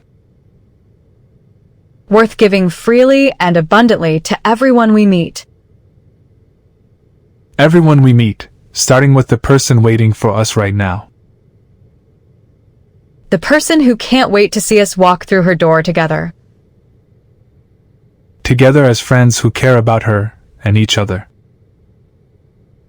Friends who found each other through crisis and grace. Through crisis and grace and the love of an extraordinary woman. An extraordinary woman who raised an extraordinary son. A son who lost his way but found it again through your example. Found it again and committed to staying on the right path. The right path that leads to love, service, and meaning. Love, service, and meaning that await us right down this hall. Then let's walk down this hall and into a new chapter of life. A new chapter where everyone gets treated with dignity and respect. Everyone without exception, starting right now. Excuse me, are you both here to see Eleanor? I'm Dr. Phillips, and I've been treating her today. Yes, I'm her grandson, and this is Arya, the young woman who brought her to the hospital. Arya, you probably saved her life by acting so quickly when you found her unconscious. I just did what anyone should do when they find someone who needs help. Not everyone would have known to check her pulse and call emergency services immediately. She knew because she cares about my grandmother more than anyone else does. Your grandmother is very lucky to have people who care about her so deeply. How is she doing now? Will she make a full recovery? She's stable and responding well to treatment. The medication delivery probably prevented a more serious episode. The medication delivery that I almost prevented because of my prejudice and pride. I'm sorry, I don't understand what you mean by that. We had some misunderstandings earlier, but everything worked out in the end. Misunderstandings that could have cost my grandmother her life if Arya hadn't been so determined to help. Determined to help? How so? I tried to deliver heart medication to him earlier, but there were complications. Complications caused by my terrible behavior and unfair judgments about appearance. Well, whatever the complications were, the medication got delivered, and that made a significant difference. The important thing is that she's going to be okay now.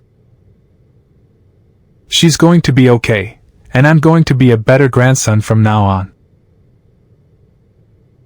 Being present and supportive during recovery is important for elderly patients. I plan to be present and supportive for the rest of her life. And I'll continue helping however I can too. Having multiple people who care makes recovery much easier and faster. She'll have all the care and attention she needs, I promise. Excellent. She's been asking for both of you constantly since she regained consciousness. Asking for both of us? Together? She keeps saying she wants to see her grandson and her special friend at the same time. Her special friend. She means you, doesn't Arya? I'm honored that she considers me special. You're special to both of us now. She's in room 312. Visiting hours end in an hour, but family can stay longer if needed. Thank you, doctor. We'll go see her right now. Is she well enough for visitors? We don't want to tire her out. She's well enough, and seeing people she cares about will actually help her recovery. Then let's go make her happy by visiting together. Just remember to keep the visit calm and positive. Avoid anything stressful. We'll keep everything calm and positive, I promise. The most positive thing will be showing her that we're friends now. Friends? That's wonderful. She mentioned how much she wanted you two to get along. She wanted us to get along? When did she mention that? While she was being treated, she kept talking about her grandson and her volunteer friend. What exactly did she say about us? That she hoped someday you would meet and understand how much you have in common. How much we have in common? What did she think we had in common? Good hearts and love for her, according to what she told the nurses. Good hearts. She saw good in me even when I couldn't see it myself. She sees good in everyone. That's why people love being around her. She certainly has a positive influence on everyone she meets here. Including the medical staff? She's been influencing the medical staff? She's been encouraging other patients and thanking everyone for their care. That sounds exactly like her. Always thinking about others even when she's the one who needs help. Always thinking about others while I've been thinking only about myself. Well, you're thinking about her now, and that's what matters. I'm thinking about her, and about becoming the kind of person she raised me to be. The kind of person who puts others before himself. That kind of thinking creates healing environments for everyone. Then I want to create healing environments wherever I go. Starting with healing the relationship between us and with your grandmother. Healing relationships often helps physical healing too. Then let's go start the healing process right now. Right now sounds perfect. Room 312. Take your time and enjoy your visit. Thank you for taking such good care of her. Yes, thank you for everything you've done. Taking care of people is what we're here for. Taking care of people is what we should all be here for. What we all should be here for. That's beautifully said. Let's go take care of the most important person in both our lives. The person who's been waiting patiently for us to work things out. Waiting patiently while we learn lessons about what really matters. What really matters is love, and she's been showing us that all along. Showing us through her example and through bringing us together. Together in caring for her and hopefully in friendship with each other. Definitely in friendship. You've become one of the most important people in my life. Important to you? After just one day? After one day that changed everything I thought I knew about myself and others. One day that showed both of us what real character looks like. Real character that you demonstrated and inspired me to develop.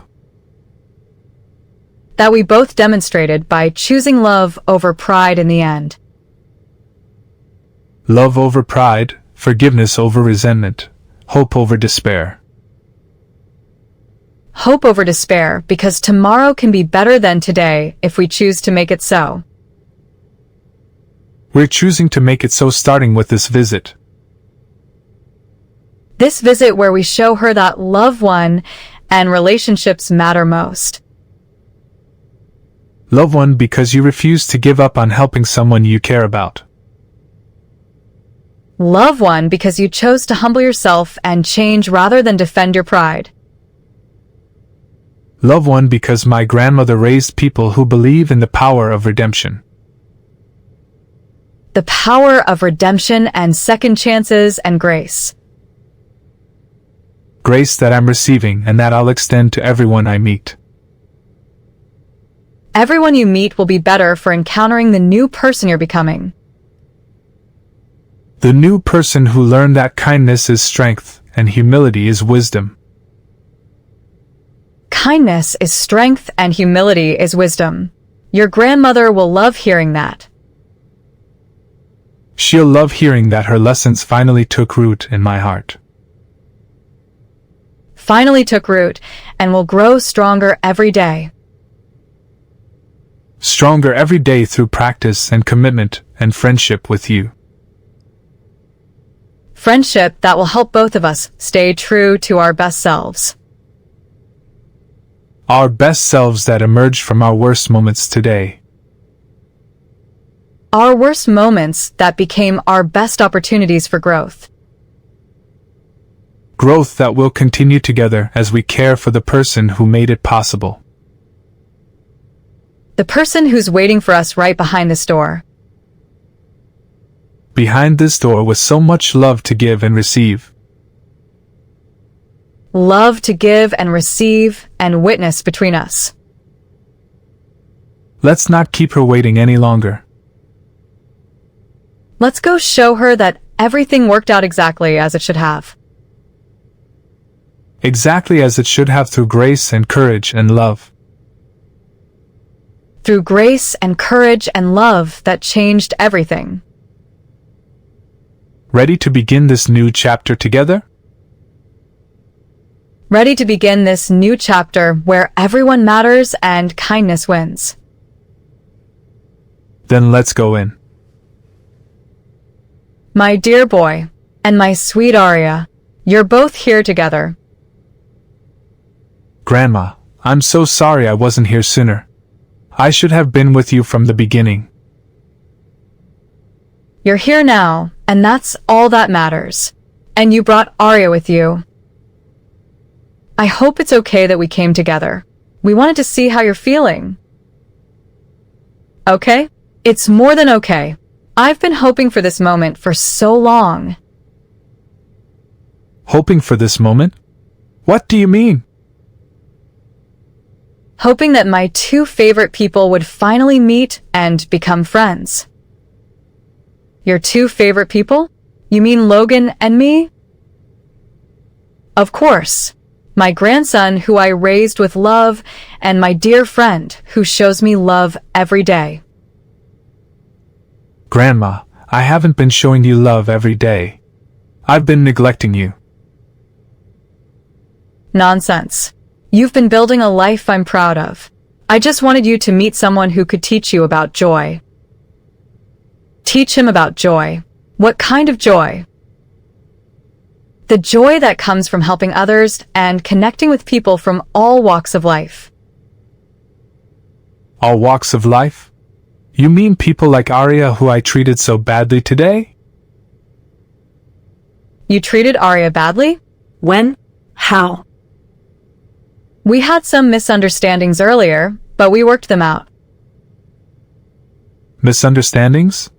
Grandma, I was cruel to her because of how she looked and where she came from. Cruel to Arya? My dear boy, that doesn't sound like the grandson I raised.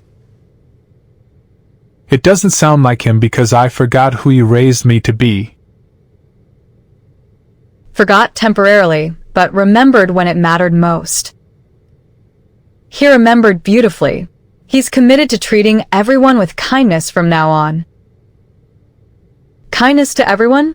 That makes my heart so happy. Your heart? Grandma, we need to talk about your heart and your health. My health is fine now that I have both my favorite people here together. Your health scared us today. We were so worried about you. Worried about me? Why were you worried? Because I almost prevented Arya from delivering your medication because of my prejudice. Prevented her from delivering medication? What medication? Your heart medication that you needed after your episode this morning. Oh my. You went to his office to deliver my medication? She went there and I treated her terribly because she looked poor, and I thought she was lying. You thought she was lying about helping me? He thought I was a con artist trying to scam money or access to his building. A con artist? My sweet Arya, who's been like a daughter to me? A daughter to you? Grandma, I had no idea you two were so close. Close? She's been my dearest companion for 3 years. And you've been like a second mother to me. Like a second mother? Oh my dear, you are like a daughter to me. Grandma, I'm ashamed of how I treated someone so important to you. Important to me and important in her own right as a wonderful human being.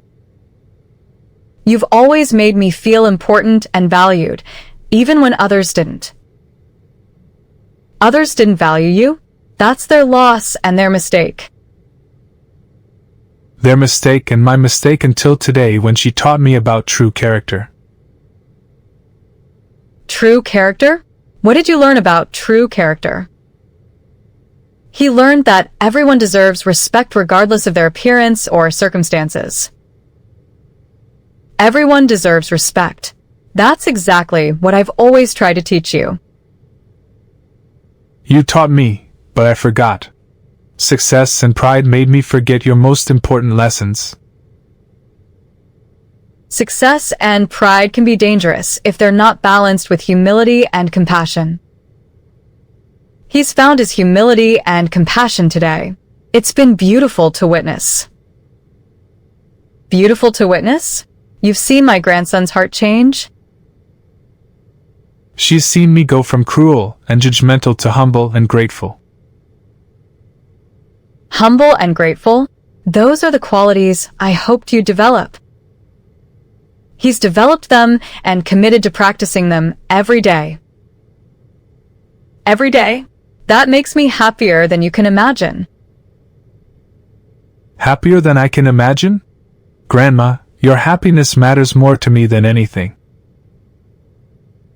My happiness comes from seeing you become the man I always knew you could be. The man who treats everyone with the kindness you taught him.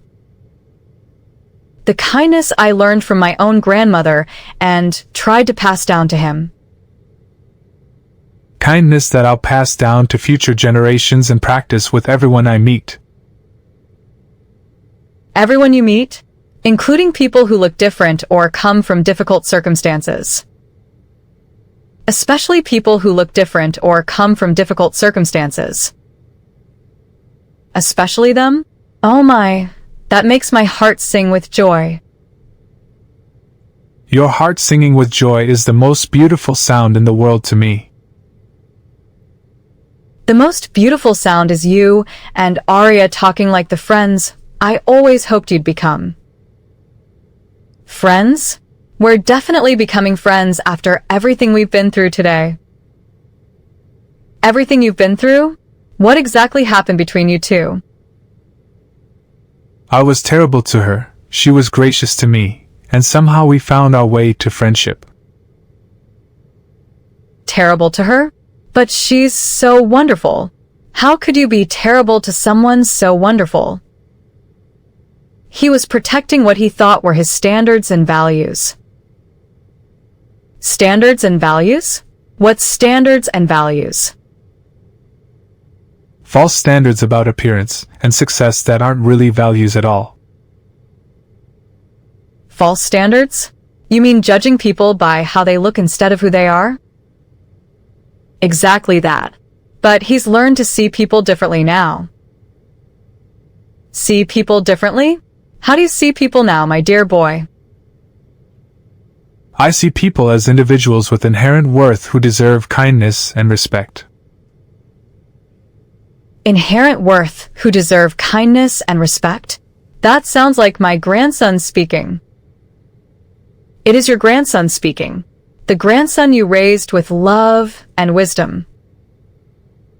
Love and wisdom that I worried might have gotten buried under business success.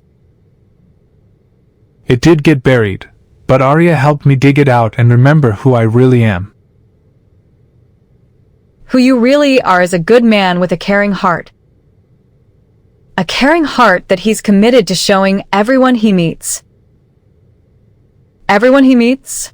Including strangers and people who need help? Especially strangers and people who need help, just like Arya helped you today. Arya helped me? How did she help me? I found you unconscious and called for emergency help. You found me unconscious? When? When you had your second heart episode because your medication was delayed. Delayed? Why was my medication delayed? Because I couldn't convince him to listen when I tried to deliver it to his office. You tried to deliver it to his office and he wouldn't listen? I wouldn't listen because I judged her appearance instead of hearing her words. Judged her appearance? But she's beautiful inside and out. He sees that now. It just took some time and conversation. Time and conversation? You two spent time talking? We spent time learning about each other's perspectives and values. Learning about perspectives and values? How wonderful! It was wonderful, even though it started as a terrible misunderstanding. Terrible misunderstandings sometimes lead to beautiful friendships. This one definitely led to a beautiful friendship and a changed heart. A changed heart? Your heart has changed toward people who are different from you? His heart has opened to seeing everyone as worthy of dignity and respect. Dignity and respect for everyone? That's the most beautiful gift you could give me. The most beautiful gift I could give you and the most important lesson I could learn. Important lesson that will make your life richer and more meaningful. More meaningful because connections with people matter more than material success. Connections with people are what make life worth living. What make life worth living and what I've been missing while focused on business. Focused on business, but missing out on the joy of human relationships. The joy of human relationships that you experience with everyone at the community center. Everyone at the community center treats each other like family. Like family? Even though you come from different backgrounds? Different backgrounds, but shared hearts that care about helping each other. Helping each other through daily struggles and celebrating small victories together. Small victories that feel enormous when you have people who care about you. People who care about you like Arya cares about you. Like Arya cares about me, and like you care about me, and like I hope you'll care about each other. We're already starting to care about each other as friends. As friends? That makes me happier than winning the lottery. Happier than winning the lottery?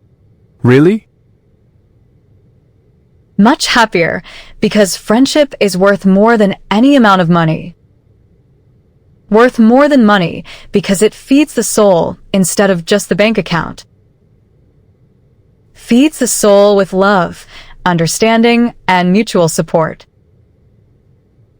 Mutual support like the support you two have given each other. The support that sustains us through difficult times and amplifies our joys. Amplifies our joys and reminds us that we're not alone in the world. Not alone because we have people who genuinely care about our well-being. People who genuinely care like you both care about my well-being despite my failures. Despite your failures? What failures, my dear boy? He thinks he failed by forgetting your lessons about kindness temporarily. Temporarily is the key word. Temporary forgetting followed by beautiful remembering. Beautiful remembering inspired by Arya's example and your love. My love and her example working together to bring out your best self. His best self was always there, just waiting for the right circumstances to emerge. The right circumstances like meeting someone who challenged him to grow. Someone who challenged me to grow by refusing to accept my cruel behavior. Refusing to accept cruel behavior while still showing kindness in return. Showing kindness because that's what you taught me through your example. My example? You've learned kindness from my example? She's learned kindness from you, and I'm learning it from both of you. Learning kindness from both of us? That creates a beautiful circle of caring. A circle of caring that includes everyone we meet and help. Everyone we meet and help becomes part of our extended family of the heart. Extended family of the heart? I love that concept. The concept that people become family through love and caring, not just blood relations. love, and caring that you've shown me since the day we met. The day we met when you were crying about your father's death. Crying about your father's death? Arya, I didn't know you'd lost your father. I lost him 2 years ago, and your grandmother helped me through the grief. Helped her through grief by listening, comforting, and reminding her that love never dies. Love never dies? What do you mean by that? Love lives on in our hearts, and in the kindness we show others in memory of those we've lost. Kindness we show others as a way of honoring the people who loved us. Honoring them by carrying forward their best qualities and values. Their best qualities and values like the ones you've taught me. The ones I learned from your grandfather and my grandmother before her. A long line of people who believed in treating others with dignity and respect. A long line that continues with you, my dear boy, if you choose to honor it. I choose to honor it by treating everyone like family from now on. Everyone like family? That would make your grandfather so proud. Your grandfather? Tell us about him. He was a man who never met a stranger and helped anyone who needed it. He helped anyone who needed it? Even people who looked different or poor? Especially people who looked different or poor because he knew they faced extra challenges. Extra challenges that kindness could help lighten. Kindness could help lighten and sometimes completely transform. Transform? How could kindness transform someone's life? By showing them that they matter and that someone believes in their worth. Someone believes in their worth regardless of their current circumstances. Regardless of circumstances, because worth comes from being human, not from achievements. Worth comes from being human. That's a truth I forgot but won't forget again. Won't forget again because you've learned it deeply through experience. Experience that taught him the difference between surface judgments and true character. True character that shines through regardless of external appearances. True character that you both have in abundance. That we all have if we choose to nurture and express it. Choose to nurture it through daily acts of kindness and compassion. Daily acts that become habits that become character. Character that I'm committed to building starting right now. Right now, and continuing for the rest of your life. The rest of your life spent honoring the lessons your grandmother taught you. Lessons about love, kindness, respect, and the inherent worth of every person. Every person without exception, starting with the two of you. The two of us who love you and believe in the good man you're becoming. The good man who learned that humility and compassion are strengths, not weaknesses. Strengths that make life meaningful and relationships possible. Relationships like the one I hope to build with both of you. Relationships built on mutual respect, genuine caring, and shared values. Shared values about treating everyone with dignity and kindness. Values that create families of the heart that last forever.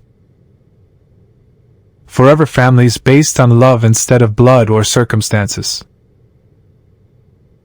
Love that transcends differences and creates unity.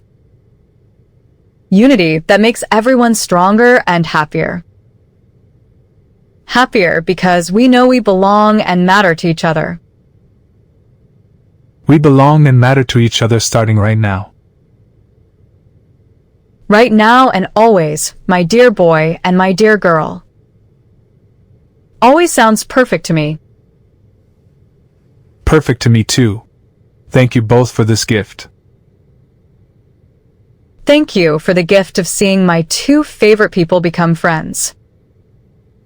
Friends who will take care of each other and you. Take care of each other and you for as long as we live. As long as we live, loving and supporting each other. Loving and supporting each other through everything life brings. Everything life brings, good and bad, together. Together as a family of the heart. A family of the heart bound by love and choice. Love and choice that make us stronger than any challenges we might face. Stronger together than any of us could be alone. Together in all the ways that matter most. All the ways that matter most, starting today. Today when love won and hearts opened and friendship began. When friendship began and prejudice ended and hope was restored. When hope was restored and life became meaningful again. Meaningful in all the ways I always prayed it would be. Prayed it would be for someone you love so much. Someone who loves me enough to never give up believing I could change. Never give up believing, because love never gives up. Love never gives up, and neither will we. Neither will we, on each other or on the values that brought us together. Values that will guide us forward into whatever comes next. Whatever comes next, we'll face it together. Together as family, forever. Forever and always, my precious children. Forever and always. I couldn't ask for anything more perfect than this moment. This moment when all my prayers were answered. All our prayers were answered through grace and second chances. Second chances that I'll treasure and prove worthy of every day. Every day that we have together as family. As family bound by love and commitment to kindness. To kindness and to each other, always. Always, my dear ones. Always.